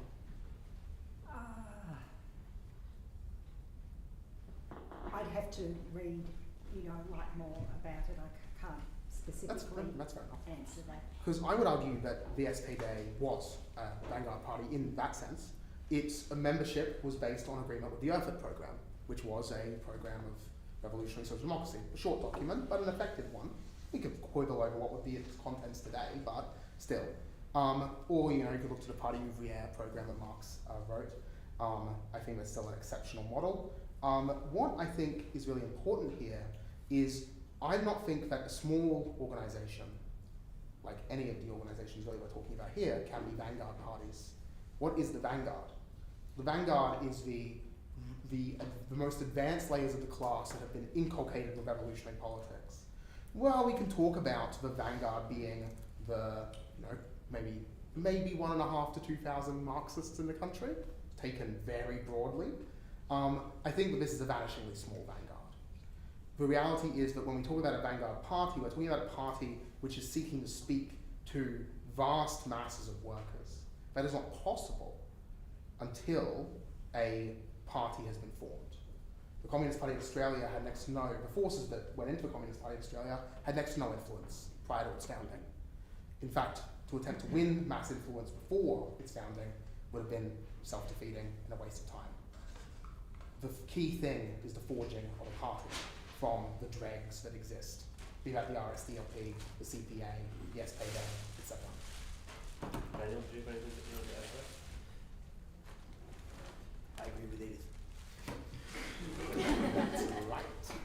Well, like, if I can just comment briefly, Edith points to the Communist Party. Now, the Communist Party was quite a different party in different periods. You know, like in its, like in its early period, you know, like quite inspirational. But the Communist Party became dominated by the politics of Stalinism. And what we actually have to recognise, yes, the Communist Party, you know, like has the longest history, the biggest party in Australia. We can point to some wonderful things that the Communist Party did, such as its leadership in the fight for Aboriginal rights, for example. But on the other hand, the politics of the Communist Party were Stalinist politics, and the influence of Stalinism, like the most terrible influence on the whole left, the complete undermining of internationalism. We can point to countries close to our border. We have Stalinism to thank for the murder of hundreds of thousands of Indonesians, for example, in 1965. So yes, you can have a mass party, but if you have a mass party with the wrong program, with a dangerous program, that is not something that takes us forward. Tom, do you want to ask a question? Yeah, so most of the discussion has addressed how a socialist party would relate to other socialists or those in the labour movement. So I have a question about how the Socialist Party would actually relate to the right wing of capitalist politics, and if there are any issues in which it could work with them, with the right wing on, or whether that's in principle about. So what's the kind of strategy there? That's my first question. My second question was for Lopez specifically. I wonder if you could just clarify in your opening remarks, you seem to begin with an emphasis that Marxism doesn't have a philosophy, and that's the problem, or that's a significant problem, but then concluded with that we need to focus on politics and not bring philosophy into politics. So I wonder if you could just elaborate there on what you see the relation between philosophy and politics. I suppose that question could be for the rest of the panel as well. What is the relation between philosophy and the political party? Who would like to start? I can start. I have a very short answer to the first question and perhaps a more complex answer to the second question. I said earlier, the RCO and my political perspective is absolute position of coalitionism. Coalitionism is the death knell of the socialist movement, and communist politics is in many ways chiefly characterized by a constant struggle against opportunism. What I disagree with, actually, with the position of my comrades in the Trotskyist movement and also in the Marxist-Leninist movement, is I don't believe that opportunism can be defeated by splits and purges. I don't think that's possible. Opportunism is an organic tendency in the workers' movement that will continuously and constantly appear. It cannot be purged away, it cannot be split from. There has to be lines drawn. I think the question of state whalism is where we draw that line. But opportunism in and of itself, it will exist in our organizations, full stop, end of story. That is what happens. That is how politics works. But we must constantly, ruthlessly struggle against it. On the relationship between philosophy and politics, I think this is an interesting question. Or the relationship perhaps between theory and politics. As I said earlier, I think that the reason why we reject theoretical unity as opposed to programmatic unity is because we think that theory or philosophy is too important to be subordinated to political expediency. What do we mean by this? If one has a theoretical doctrine that one must agree with in order to be a member of the party, for example, a particular canon of literature, Marx, Engels, Lenin, and then we can debate which is the next guy. We can put the heads heads on the posters, etc. If you have to agree with a certain canon to uphold, then what will inevitably happen is that the intellectual development of that organisation will be stifled. Because comrades within that organisation will, if they read outside the canon, they will only do so with a critical eye in order to defend their party's positions. Now, of course, there's lots of wrong intellectual work in the world. There's lots of stupid ideas, bad ideas, dangerous ideas even. But Lenin was a big believer that struggle between ideas led to correct ideas. This is where Lenin was maybe even a vulgar Hegelian. He very much believed in the power of arguing. This is why he did so much of it. We need open debate around theoretical questions. Open, limitless, like in the pages of the press, like on debates on strategy. I think that there should be no limits on what comrades discuss in the pages of the party press, no limits on what comrades say in public. This is Lenin's position. Read Freedom of Criticism and Unity of Action from 1906. It is very, very clear in that when Lenin was debating with the Mensheviks. This is the only road to correct ideas, is through struggle. This is maybe a Maoist impulse. The reason why it must be a unity based on program, that is a set of concrete political tasks and a set of concrete political demands, is because we do need unity around something, and it must be a strict unity, but it is a unity around a concrete road, not a series of, for example, canonical texts, or a particular position on the Big Bang, or anything else. Yeah, that's my my answer to those two questions. Just quickly on the cooperation with the right. Just because given the second other question was for me, so I should say something about that. But quickly on the cooperation with the right, like, I find it hard to picture it. Like, because where does struggle? Like, basically, I think there are three spheres in which, or three forms in which class struggle occurs, right? Unions, movements, parties. Yep. So, like, in a union, I can imagine there being people who have objectively far-right politics or right-wing politics. Maybe they're confused, but, like, they'd be members. Presuming they're members, then you go on strike with them, that's fine. But that's not really cooperation, because I presume what you're talking about is, like, some form of, like, political unity with, like, I don't know, like, fucking United Australia. Like a united front with those guys. I just, like, I don't see how. Like, you can imagine things in Parliament where they'd vote for the same thing, just in the same way as, like, fucking the Greens and the Coalition vote down garbage Labor housing bills for very different reasons. But, like, yeah, and I also don't see the purpose. Like, yeah. I know that there were, the Communist Party in Germany flirted with that kind of stuff in the 20s. And it never went well, but anyway, maybe we can have that conversation with the pub. Very skeptical. On the philosophy politics thing, okay, as a proviso, this is esoteric business. This is my stuff. This is it's in the book, but that's not all the book's about. But I say this because I agree. This is not I'm not trying to pitch this to you as like this is the big socialist position. This is like come and join my weird tendency. This is the stuff that I've been thinking about for a while. Basically, look, I see a few things. Philosophy is kind of like poetry. It's hard to understand. Most people hate it, and the best of it comes from Greece. But what I mean by that really is that I see philosophy, and I demarcate between theory and philosophy, right? Because if you're going to be a serious socialist and a member of a socialist party, communist party, you're going to need to do a bit of theory, yeah? And there'll be an intellectual culture within that organisation that promotes theory, and this is fine. We all have theoretical perspectives on the world, but I see philosophy as obviously a very related thing. In the same way as like there are economic theories, there are scientific theories, there are historical theories, but this is distinct from the philosophies that correspond to those fields. Yeah. Now, I see philosophy as distinct because I see it as basically an individual pursuit. Obviously, you do it with other people, you talk to other people, but like it's an individual discipline. You read, you write, you think, etc. And I don't prefer to think in terms of like, I'm a Hegelian, I'm a Platonist, I'm a Marxist, blah, blah, blah, blah. I see myself as an idealist, philosophically. Name-based descriptors are weird because it presumes that one person was right about everything, and if you're dead, you can't be right. You're dead.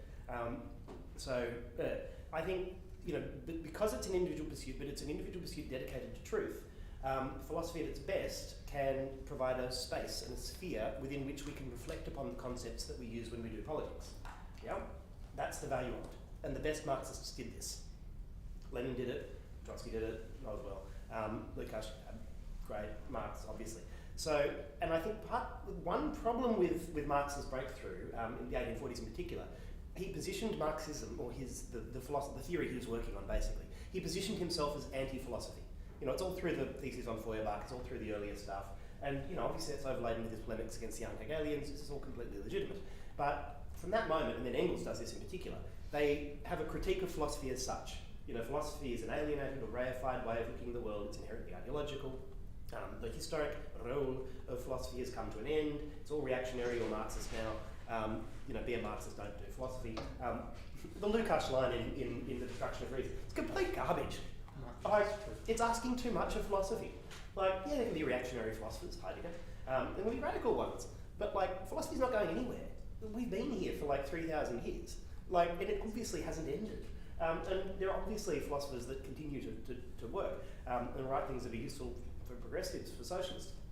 So I think the problem with Marxism positioning itself as an anti-philosophy, Marx positioning his breakthrough as an anti-philosophy thing, is that it created a culture within the socialist movement, communist movement, that was sceptical towards philosophy as such. And this deprived the movement of a series of intellectual resources that can help us gain concrete determinate freedom vis-a-vis the concepts that we use. We're already going to use these concepts, you know, value, like revolution, you know, republic, whatever. But mostly concepts are unreflexive. You know, is there a Marxist account of what a concept is? Yes. No. There's a Hegelian one in the logic. But point me towards the text. Anyway, so my view is that, you know, if we can develop a Marxist philosophy of political philosophy, and I think that really Hegel is the main resource there, this may help our movement think more freely in the future. To give you a concrete example of what this means, very, very briefly, so we've been talking about the Communist parties. One thing that always perplexed me is the extent to which the Communist parties simply fell in line behind Stalinism. You've got these mass parties, you know, with thousands of, in some cases, tens of thousands, hundreds of thousands of workers who are profoundly committed to class struggle and socialism, etc., etc. And you get some Moscow-approved bureaucrat telling you to do frankly insane things, and you just go, oh yeah, this seems completely legitimate. Like, and you know, the problem is as much with the leadership as well. Like, you know, so to prevent this in the future, we need intellectual culture in the left that is far more rigorous and self-certain and capable of thinking freely.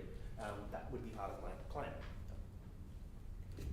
Allison? Yep, and just to briefly respond to Tom, I think on your question about right-wing or conservative parties, the question ultimately comes down to class. And if a political party is a working class party, then it could potentially be possible to work as part of a united front around some kind of specific demands, if agreement's there. And I do just want to comment on the question, when a political party defines itself as Marxist, Leninist, Trotskyist, that, you know, that does not mean that ideas do not continue to evolve. The Freedom Socialist Party proudly calls itself an eco-socialist party, and you know, yes, Marx and Engels did write about nature, but the theory of eco-socialism is now much more evolved. The current issue of the Freedom Socialist Organiser has got a brilliant article in it about transgender oppression and liberation, and I don't, you know, think that Marx, Lenin or Trotsky wrote on that topic. So, you know, ideas and theory continue to evolve, but what we do is we actually apply the method. And finally, within a vanguard party, there is immense debate. you know, like debate, discussion goes on all the time, that is the point of a vanguard party, that you have full internal discussion, you then take a vote, you all then act on what you've decided, and then you come back internally and you have full discussion. Thanks. Oh yeah, please. This microphone has become counter-revolutionary, so I would, oh my god, this is much louder. I would just like to briefly respond to the characterization of democratic centralism there. Because I think let's start off from Lenin's conception. In 1906, Lenin wrote Freedom of Criticism and Unity of Action, which was a response to a missive put forward by the RSDLP Central Committee, which at the time was Menshevik dominated. And at the time, actually, the Mensheviks had overcorrected their previously very loose organizational orientation towards a much stricter one. And the missive that was issued was banning, was limiting debates around party policy to only internal meetings. That RSDLP members were barred from debating internal matters in public forums. Lenin disagreed. Lenin argued that at all times, with very limited exceptions, debate should be carried out freely and publicly in the face of the working class. In fact, Lenin believed this is how the working class would be educated in socialism. You educate the working class in socialism by debating socialism, by arguing about socialism in front of them, in front of the entire class.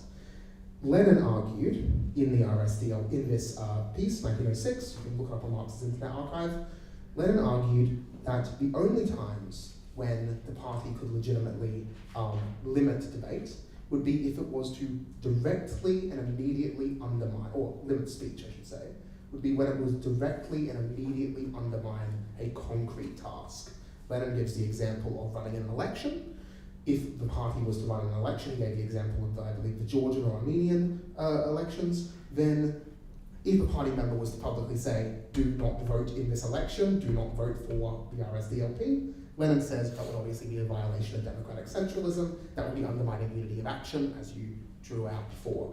Outside of those very specific contexts, Lenin was utterly opposed to limitations on debate. Even after the ban on factions, which, as I said earlier, I think was a total disaster, even after the ban on factions, free debate in the public press was allowed in Bolshevik party members. It was only time when freedom of speech was to be limited was when it concretely undermined a specific decision. That is all. Just the order, we've got Wendy, Debbie, Bruin, and then Arthur, and then we'll go to Okay, so this is something I think about a lot, and Allison's touched on it, and it relates a little bit to the question you just asked too about possibility of working with right-wing parties. So I'm not going to say anything about sects, because I think that to most of the world we're all a sect. I forgot what I was going to say.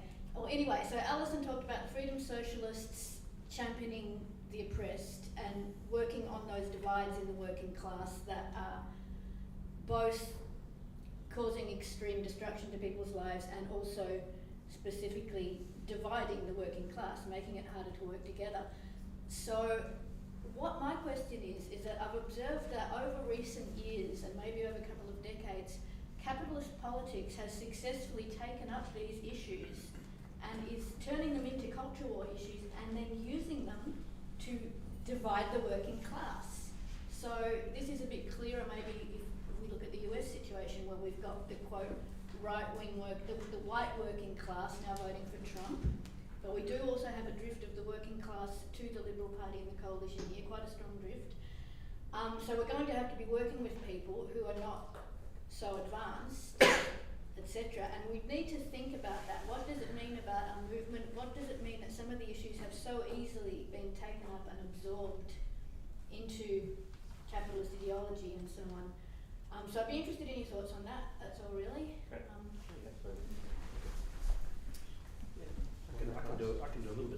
Yeah, like I don't have a comprehensive answer to this, and like, you know, the kind of culture war stuff you're talking about, you know, like it's complex and detailed, but like, you know, I'm an old-fashioned man, I just think class. Yeah. Right? And you know, like, which is not to say like, you know, the point is to relate other oppressions to class oppression and to posit a universal project that liberates everyone. And the power of that's going to be the working class. So, you know, I'm not trying to make some dodgy fucking alt-right dirtbag socialist thing here. But, you know, like, yeah, that's the little side of it. Look, the thing I wanted to say concretely is a little bit about the Vic Socialist experience with this one. Because, like, we get a substantial vote north of Bell Street and in the western suburbs, sometimes considerably bigger than the Greens in those areas too, because we go there, they don't. And interestingly, if you break it down, like a lot of the time the people we're getting are people who no idea about the Greens and just sort of culturally a bit hostile to them. You know, like Richard Di Natale, the past leader, you know, owns an organic vineyard. Fine. You know, but like they're often like disillusioned Labor voters and often people who would potentially otherwise be going to some sort of weird hard right party, United Australia say. You know, and on an anti-politics basis, you know, it doesn't mean that these people have like systemic right-wing views. Like they'll just have a series of prejudices cobbled alongside normal views that, and some of which are progressive, right? So I'm not saying necessarily these people, are, you know, they don't become Vic Socialist members because like we're probably not really up for taking members that, you know, want to clamp down on migration. That's not a thing we're for. But like, if you can do it, if you're door knocking, you talk to someone like that, and they, you know, they say something a bit dodgy and a bit fucking racist or what have you. You know, you don't go in hammer and tongs against that. You're just like, yeah, we should nationalise the banks. And then they're like, oh yeah, that sounds really good. Yeah. And then, you know, next minute they're voting socialist, and perhaps that means they start to identify as socialist to some extent. Maybe that'll mean they'll read something more. So, you know, when we do that on a mass scale, like it's a small mass scale, but like that's part of the point of contesting parliamentary elections. I'm certainly not trying to say this is the be-all and end-all. You know, we have to do many other things as well. But like that is the train of the ideological battle, and I think that's a space in which we can articulate a program that resonates with people's felt needs in a way that convinces them, at least of some programmatic points that push in a left direction. Yeah. Allison, did you want to go next? Yep. I think, first of all, we shouldn't distinguish between the working class and women, immigrants, people of colour, queers, because in fact that second group is in fact the majority of the working class. The working class is incredibly diverse, and as you raised in your question, what's happening with some within the white working class getting behind Trump. And I think we do need to look at US politics and see that people are given a choice to vote between one capitalist party or another capitalist party. And what we are doing in terms of intervening in that election is speaking to all of the working class by saying that neither Republicans or Democrats have an answer, but that the working class needs a party of its own. Yeah, so I've got a couple of thoughts on this. Firstly, as I said in my little talk at the beginning, we need to uphold the maximum unity of the working class. This is the fundamental political question. Now, specific oppression divides the working class. Any siding with specific oppression, i.e. taking up a chauvinist line on these questions, is scouting, in that it is scouting on the international working class, or the international proletariat, just as social imperialism, supporting one's own state in its imperialist affairs, is scouting. We see the question of, now, what you raise, which neither of the other panelists have addressed, and I think is actually a vital question, is that the liberation struggles unleashed in the 1960s and 1970s, over the course of the 1980s and 1990s, were successfully co-opted into the dominant form, the dominant ideology of the contemporary bourgeois states, which is, broadly speaking, a kind of progressive, inclusive liberalism. We need to seriously theorize this. It functionally split those movements, defanged them, then liquidated the radical wings through the AIDS epidemic, through COINTELPRO, etc. The radical wings were smashed, and the reformist leadership inculcated. This is fundamentally the same process that happened to mass social democracy. Because fundamentally, capitalist society is extremely good at mobilizing, has a capacity to take struggles against it and use them to reinforce itself. This is a fact that we must grapple with. In terms of the culture war, our own member in the RCO, Cassie Barnes, wrote a very excellent piece about this. We see culture wars as class wars, but perhaps not in the way that most comrades would think of them. In fact, fundamentally, they're inter-bourgeois class wars. The struggle between Democrats and Republicans is fundamentally a struggle between two factions of the American bourgeoisie. On one hand, high finance, the transatlantic bourgeois class with its friends in Europe, back the Democrats.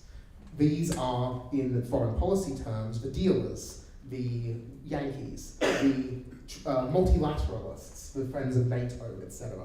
This is the party of the international bourgeois. They are not so worried about the question of immigration. They have access to the world's immigration. They love immigration. It's cheap. And they have access to the world's labour And it markets. keeps the rest of the indigenous Americans scared to lose their jobs and so on. So yeah, they love immigration. They are not afraid of the weakening of the heterosexual family, because they do not rely on local labour markets in order to access labour. And as such, they're less concerned about the reproduction of labour power when they can rely on immigration, etc. They are, broadly speaking, liberal and cosmopolitan. On the other hand, you have the Republicans. They represent a hodgepodge of different capitalists. On one hand, they represent extractive capital, arms capital, the frontiersmen who wanted never-ending American imperialist expansion. But they also represent the vast masses of middling and lesser capitalists. The guy who owns 6 car dealerships in like a town in Ohio, that is the Republican Party's base. The American gentry, we can call them, the vast layers of moyenne and petit bourgeois. These factions are far more concerned with questions of immigration, for example. They are dependent on local labour markets. They can't up and move their capital you can't move the jet ski dealership to Bangladesh in order to access their human labour. They're very reliant on local questions. They're tied in with the institutions of the church and the local chamber of commerce and the local structures of power. They pat the back of the local police force, etc., etc. These are the factions at play in the struggle here. But this, and so that would imply that perhaps we should sit out these questions. But I think that would be wrong as well. Because fundamentally, what we need to do is chart a Marxist line, a communist line, one that is independent of both factions of the bourgeoisie. Reality is, and I say this, I'm not going to play some identity game here, but I am a person of homosexual kind of nature. The reality is that institutional liberalism has, on one hand, entered a period of relative freedom for gay people, one which is perhaps on the verge of wrapping up, but we'll see what happens, while at the same time harnessing those same forces to defend and justify imperialist projects abroad. Today, it is in the name of liberal bourgeois freedom that bombs are dropped on Gaza, that we invade Afghanistan, and that's because of women's rights, etc., etc. Now, of course, we know this isn't really what it's about, but this is the ideology that is at play. We need to break decisively from that. In fact, it's vital for the survival of these oppressed groups that we do, because, for example, the perceived relationship between gay rights advocacy and Western imperialism has unleashed a wave of reactionary, anti-gay sentiment in the global south, which postures itself as anti-imperialist. Say, for example, in Uganda, say, for example, amongst the Islamists. We who, pose against homosexual, Western decadence, etc., etc. We must oppose that imperialist politics, but we also must oppose politics of the right, because they are the most hateful, backwards layer of capitalists. The middle and lower bourgeois are the most despicable layer of capitalists of all, and we should thoroughly enjoy seeing them smashed by big capital. That's my position anyway. Yes, but that's basically my thoughts on that question. To answer the question that I think the others left out. Okay, let's keep going. Debbie, you're next. Tom, do you want to do that? Hi, I'm Debbie. I'm from the Freedom Socialist Party. My question is kind of ends up following on from what Wendy was asking, and maybe tease it out a little bit more. My question is about what seems to me a crucial one: the relationship of the Revolutionary Party and the working class, whether we call the Revolutionary Party a mass party or a vanguard party. Can we just hear a little bit more about what that relationship programmatically needs to be? And of course this delves even more into who are the working class. And if we're looking at who are the working class, who of the working class are, objectively speaking, the most revolutionary, i.e. those who are more invested in bringing down capitalism and imperialism. I've got thoughts on that. I do as well. Do you want to go first? Yeah, that's fine. You're doing it first. Yeah, okay, cool. Yeah, cool question, and yeah, very important question. Okay, so I'll start with the last part of the question first, like who are the most revolutionary parts of the working class? I don't think there are any in Australia, not yet. But partly because I think, one thing I didn't really talk about, maybe I ought to have in my introductory comments, is I think one of Lukács' most important ideas, but the actuality of revolution. And what that means is a historic period in which bourgeois hegemony is sufficiently destabilised that the naturalism of bourgeois society is undermined, and it becomes very apparent that the structures and institutions that preserve bourgeois rule have been historically created and can therefore be changed, torn down, and recreated. Right? Actuality of revolution is a profound crisis, and it's the 2 decades leading into the Russian Revolution, or it's from somewhere in the middle of World War I to like Hitler taking power in Germany. So it's a historic period in which you can have a concrete discussion about what a revolution will entail and what it will look like. In Australia, we can only have an abstract discussion about what a revolution will entail and look like. There is no actuality of revolution here at the moment. Hopefully that will change. So, given that, I don't think there is any meaningful section of the working class that positions itself as revolutionary vis-a-vis capitalism, and I think it'd be a bit of a fool's errand to try and predict which parts or strata or economic locations will do that. The revolutionaries who are out there are overwhelmingly drawn to it as an intellectual, moral, political vocation. It's me when I was 15, still me. So that's good, but I'm not in class. I'm not, you can't. It's because I was a weird kid. It's got nothing to do with my class background. Downly mobile, fucking middle class. I'm an academic. That's it. I'm a casual academic besides. So okay, that's on that one. But on the relationship of party and class, I think I sort of alluded to this. There's only so much you can say in the abstract, but I think the first thing that we need to do is we need to build mass socialist parties. Obviously, I've made that very clear. And that means parties which have a predominantly working class membership. In terms of non-working class membership, I'm not saying we need to go and get farmers on board.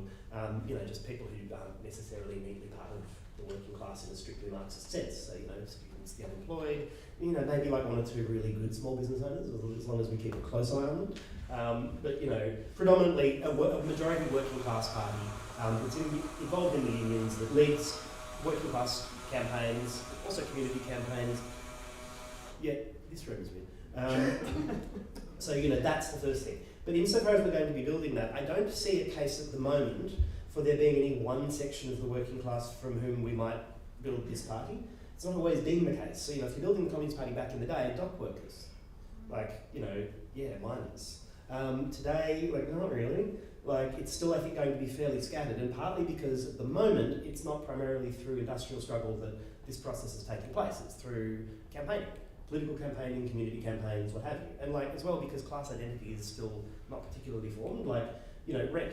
Obviously it's a working class issue, but most renters who are fucking pissed off they see themselves as renters, but it's not that they don't see themselves as working class, but it's not an identity that is so clearly and consciously associated with class identity. It's taking on a lot of salience though, so... I agree with you, yeah.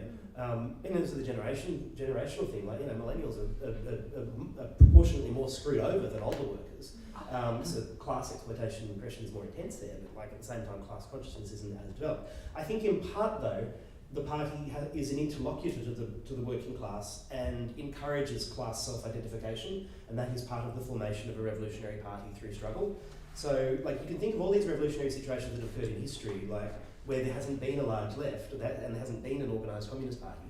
And so people identify them, masses of working class people identify themselves with the national project or with the religious project or with any other political project. Yeah? Like, instead, insofar as the crisis emerges, we have to interpolate the proletariat and specific parts of that as working class and cultivate class consciousness through that. So it's a reciprocal relationship between the two. The final thing I would like to say is I think one of the things that we need to, I alluded to this in my introductory comments, but I think one of the things we need to not do, that the Marxists have done through pretty much the entirety of history, is to fetishize the proletariat as the necessary as the necessary base, the necessary social formation from which their correct politics emerges. A communist party has no exclusive right to, the proletariat doesn't think or do anything unless it's organised into forms that allow it to do that. There is no necessary and immediate politics that emerges from the proletariat's position within capitalism, and no communist party has any right to claim that mantle just by pure virtue of some intellectual argument. We're only as good as the working class coalition that we manage to organise and lead in struggle. And I say that because it's relevant. Like all the dogmatic forms of Marxism say, no, ours is the only correct one because it's the natural and logical thing for the working class. Well, okay, yeah, you and fucking everyone else. So instead I'm for kind of a more pluralistic relationship. And then, if we create a democratic socialist republic, well, there'll be multiple parties, surely. And they'll have different claims to representing different strata. But, the beautiful thing about that will be class will no longer be the determining factor in politics. They'll actually just be able to do politics.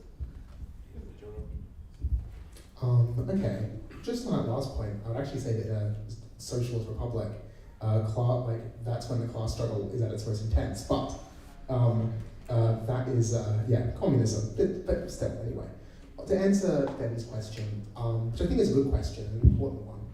First, let's talk about the nature of the working class. For us, we define the working class in the RCO program based on dependency. The working class is characterized by dependency upon the wage. That the proletarian in capitalist society is that class which is shorn of all other means but to access its bread, its subsistence, than via access to the wage. And we can kind of cast a broad net here. We can talk about how the state in certain places will issue wage substitutes, for example, the pension or student payments. These are essentially substitutes for wage. And we can broadly say that a person who has been a proletarian all their life and retires on the pension, that person is dependent upon the wage, it's just a wage substitute, etc., etc. There's a broad net here. But you might sort of say, well, some parts of the Australian working class aren't wholly dependent on the wage, which is true. Some parts of the Australian working class own property assets. Many of them have super funds, which are taken from wages, but then invested in the financial markets. We see this we see the proletariat as a fundamental kind of tendency in capitalist society. Capitalist society is constantly seeking to proletarianize labour down to this point of absolute dependency. But throughout the international working class, you have all kinds of layers of people who are varyingly dependent. For example, a Chinese peasant who spends 6 months of the year working on their farm and then spends the other 6 months working in the cities. This is a very common arrangement around the world. This person is sometimes dependent on the wage fund and sometimes not. They're semi-dependent, they're semi-proletarianized. This is, you could also say the same as, say for example, a person who became, many of, there's plenty of Australian workers, a person who's been working in, say, mining or a dock worker or even a school teacher, an older school teacher most likely, who over the course of their career, maybe in the 80s, maybe in the 90s, bought a property, bought 2 properties, now has an investment property. They might retire on a healthy superannuation and the payments and money gained from assets. This person is not as proletarianized as somebody in a Bangladesh sweatshop who has nothing but their wage. So there's a broad category here, but fundamentally we see the proletariat as defined by dependency on the wage fund. And it is this dependency that moves this class to revolutionary action, albeit after the second part, which is the relationship between the two. We fundamentally frame this question in terms of the merger formula. The merger formula, as I expressed before, is about the merger between socialism and the workers' movement. The Communist Party, we'll say, we should not see the merger formula as something that is either has or has not happened. Rather, it is a process. In a society in which there is a Communist Party, the merger formula has begun. The Communist Party represents the merger of socialism and the workers' movement. A section of the workers' movement has embraced the socialist program. It has been politicized to the level of socialist communist consciousness. The merger formula has begun to take place. And as the movement grows, the merger develops. Importantly, in Australia today, the merger has been smashed. The merger formula was undone. And it was undone through decades of the decline of the Communist Party of Australia and its eventual self-destruction. Do not let the pretenders fool you. The Communist Party of Australia dissolved in the 90s, we all know this. The merger has been undone, historically. This is the fundamental question that poses to us. How do we re-merge socialism and the workers' movement? And we in the RCO believe that only by beginning to forge a party can we do that. On the relationship between the party and the masses, one final note that I didn't get to put in my initial talk is that as the party develops, it builds what we call a party movement. That a party is not just a political organization, but will have a long arm in society. Industrial organizations in which it has hegemony, tenants organizations, youth organizations, women's organizations, intellectual clubs, social clubs. You know, the SPD or the Communist parties had vast, they had networks of pubs and cooperatives and gymnastics halls, and a working class person living in Germany would be born, grow old, and die in the embrace of the Social Democratic Party of Germany. They would. They'd go to a Social Democratic run childcare centre, and then they'd go to a technical college run with the SPD and a party school. They'd be in gymnastics clubs. The SPD published 300 publications at its height, including gardening magazines and hiking magazines and science magazines, because it was hegemonic. Because the party posits a total alternative to bourgeois civilization. Not just a political alternative, but a total alternative. This is what it means to be a mass party, a real mass party. That's my answer.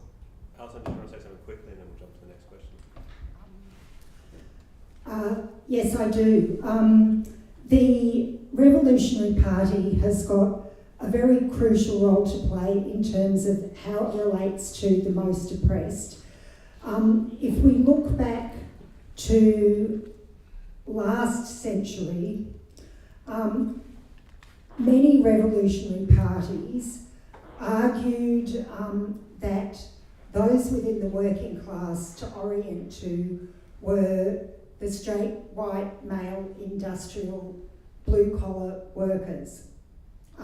But in fact, when we take the approach that Edith explained, that the working class is all who have nothing to sell but their labour, we find a working class that is incredibly diverse. And the Revolutionary Party needs to relate to that working class by raising the demands of the most oppressed to high priority. Now, the most oppressed have enormous potential for revolutionary leadership because they experience multiple oppression. So on top of class oppression, they may experience sexism or racism or homophobia or transphobia or national oppression. And when all of these things are added to class, what we see is very, very fierce fighters, that those with the most to gain can fight fiercely. And I do just want to point to a few examples to illustrate this. If we went down to Docklands now, outside the Department of Home Affairs, for 90 days now, refugees have been camping out, demanding permanent visas, doing that 24 hours a day, 7 days a week. And the leadership there is coming from working class women of colour, refugee women from Refugee Wave. In the intro, Ryan mentioned that I lead the FSP's work in the Aboriginal movement, where we're campaigning to stop Aboriginal deaths in custody. And that fight is led by the mothers, the sisters, the daughters of those who die in custody. We see women's tenacious leadership there. There are so many more examples we could point to. Let's look to women, life, freedom in Iran. But I won't point to more examples because of time. But that is where we need to look. You forgot women started the Russian Revolution. Thank you, they I mean, did. they were a spark. Obviously, there was a lot of stuff had to happen first. Sure. Hi, I've got two questions. One is specifically for Allison, and the rest is for the second to the broader panel. The first is on the question of the United Front. If you had two organisations who are consistently working together in united fronts and might have dissimilar politics in theory, but in practice and organisation are increasingly similar, wouldn't it just make the most sense for these organisations to merge and just have these pre-existing groups as fractions within a greater party? Because if we don't, if we just keep on using united fronts, will we get to the point of having a group called United for Australian Revolution as the basis for the Australian Revolution? Or would it not make sense to have a mass communist party with fractions of whatever varied tendencies exist? The second question I have for the whole panel is one which is going to very much reveal the political tendency I come from. So I'm going to be taking up Panelists' argument here that the class is not divided because class is not weak because it is divided, it is divided because it is weak. How can any socialist organisation claim hegemony of the class struggle when we are living in an active period but the class struggle is, if not dead, incredibly weak? And we must understand that that unity will inevitably come with an upturn in struggle. So how does that fight look in practice today? We'll start with Allison and then we'll come back down. Okay, I'll be brief. Now, a united front is something that comes together around a really specific focus. And I think what we need to do is distinguish between a united front which brings together a diversity of working class organisations around specific demands, and how organisations merge from smaller organisations into bigger organisations. And that process is called revolutionary recruitment. And revolutionary recruitment is something that occurs based on programmatic discussions and reaching sufficient agreement. I actually do have something to say about united fronts.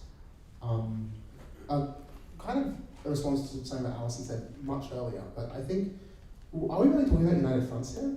In my view, united front, this terminology, comes to us from the Fourth Congress of the Comintern, second? either the second or the fourth Congress of the Comintern, and specifically indicates a united front refers to a street unity, primarily, between a communist parties and social democratic parties, mass communist parties and social democratic parties. I do not think that two Marxist organisations working together on one work is a united front. It's not a united front, and certainly in the sense that the Comintern meant it. A united front specifically refers to mass political tendencies engaged in unity between the revolutionary and reformist workers. A united front, so you could maybe call a sort of broad community coalition, perhaps, a united front, depending on the forces involved, but socialist groups, revolutionary groups, Marxist groups with differentiations in program working together, that's not a united front. It's something else entirely. I think we're giving ourselves far too much credit when we call it a united front, because in my view, the united fronts is something that matter when we are a communist party and we have to deal with the question of how we orient to the Labour Party or the trade unions that are dominated by the Labour Party. That is what matters there. The second question is this question of upturn.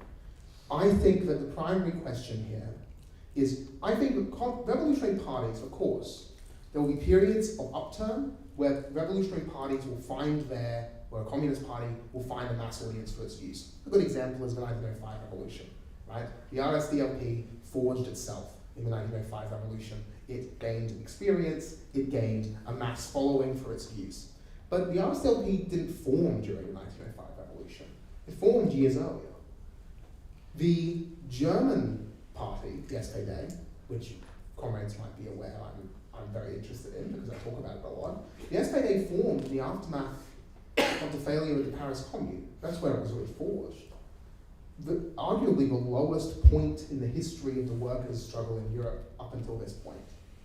That was the years in which the SPD was really forged, in the decades in the underground, under the anti-socialist law of Bismarck. This is, yes, revolutionary upturns. I find often there is a frame, without a revolutionary situation, there cannot be a revolutionary seizure of power. This is an obvious statement of fact, but at the same time, it's kind of obviously a truism. If a revolutionary party holds the majority of the working class, that is a revolutionary situation. By definition, something is broken in the bourgeois hegemony. I would say that while, of course, upsurges in the sort of spontaneous class struggle are going to be necessary steps along our road, we cannot wait until an upturn to start forging a communist party. To do so would be to say, I'm going to arrive at the train, I'm going to leave for the train station when the train arrives. That is not a good idea for making your way anywhere. Can I put the word up?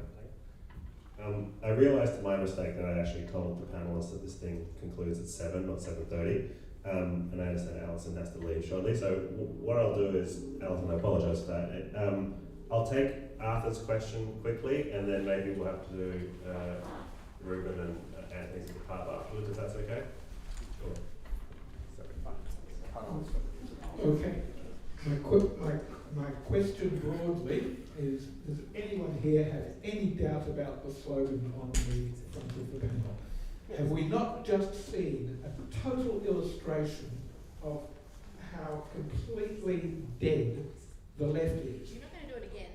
The left, to my understanding, is the concept that there's a political spectrum which emerged in the French Revolution, in the French National Assembly, where you could identify the political standpoints of the various competing parties that were active in French politics with their seating arrangements. And I don't know whether they had squabbles over the seating arrangements, but there'd be an easy consensus that these guys were on the extreme left, these guys were on the extreme right, there was some in the middle and some, and they might argue about the positions. But that was where the term emerged. But the concept lived on long after that one could identify a concept of left and right in politics, mainstream politics, the politics people discuss. Now, that kind of, the term is still used, people don't talk about the centre left and the centre right, and they will announce that Osama bin Laden is an extreme leftist, and you get all kinds of weird things, right? But the left, in that sense, is clearly dead, and we have had here a vivid example.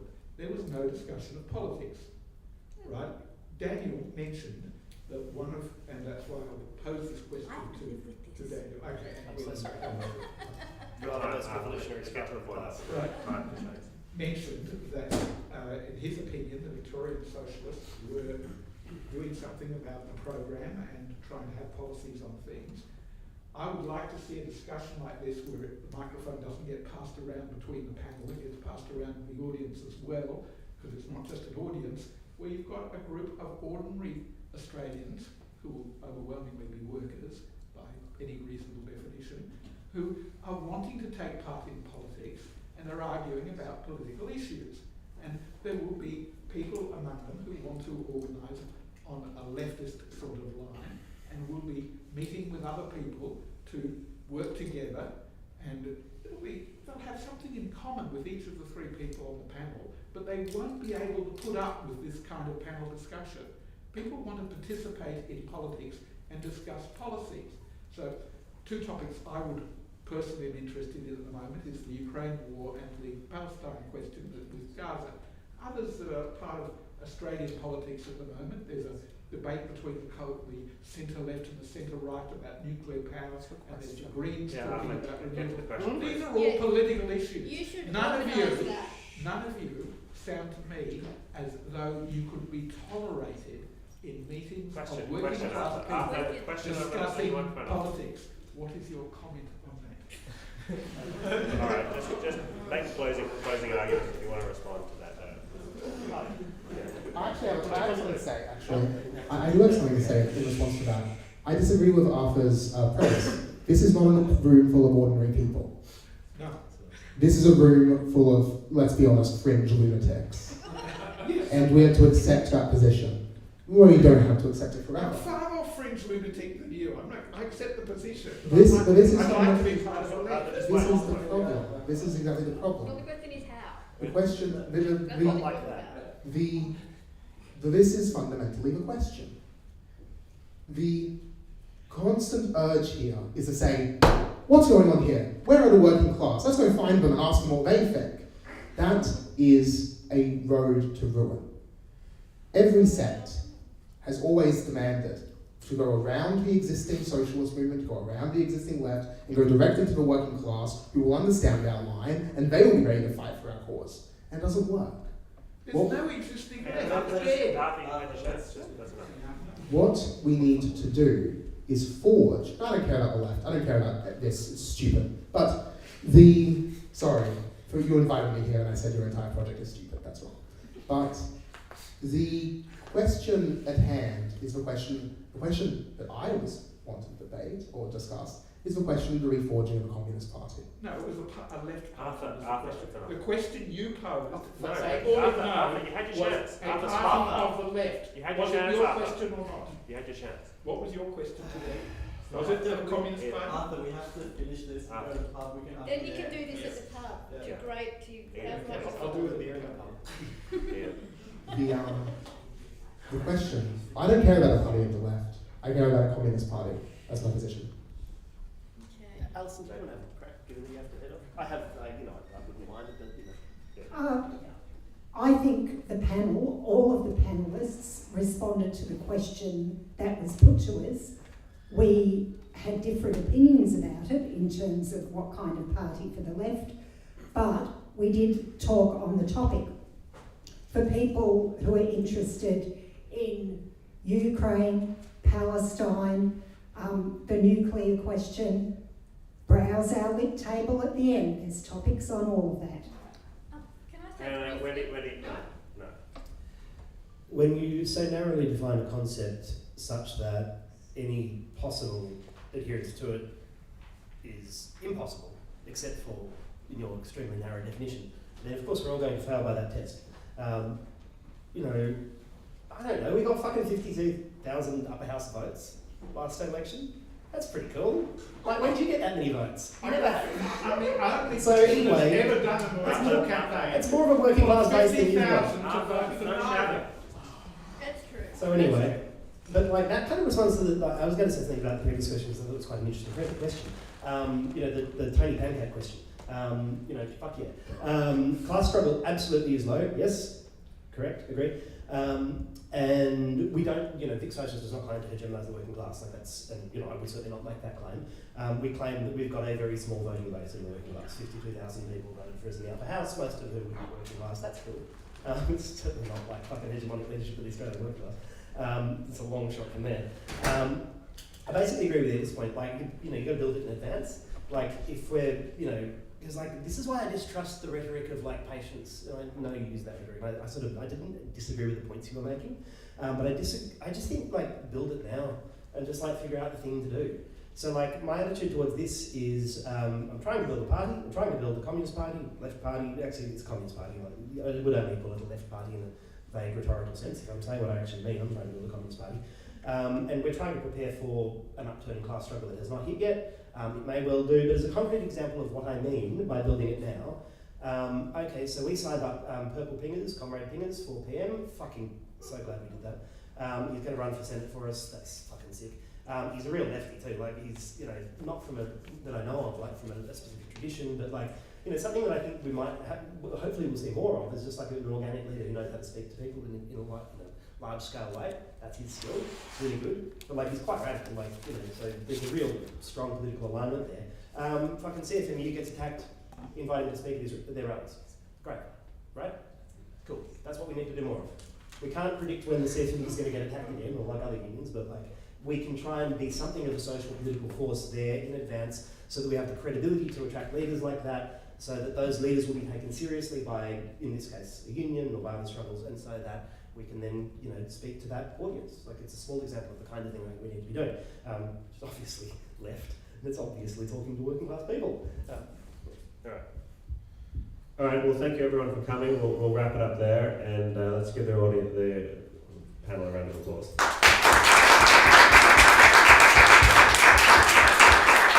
And we'll see you at the quiet at the end of the street in about 15 minutes. Also, I have, because I might get that after everyone, but there's a table reserved under there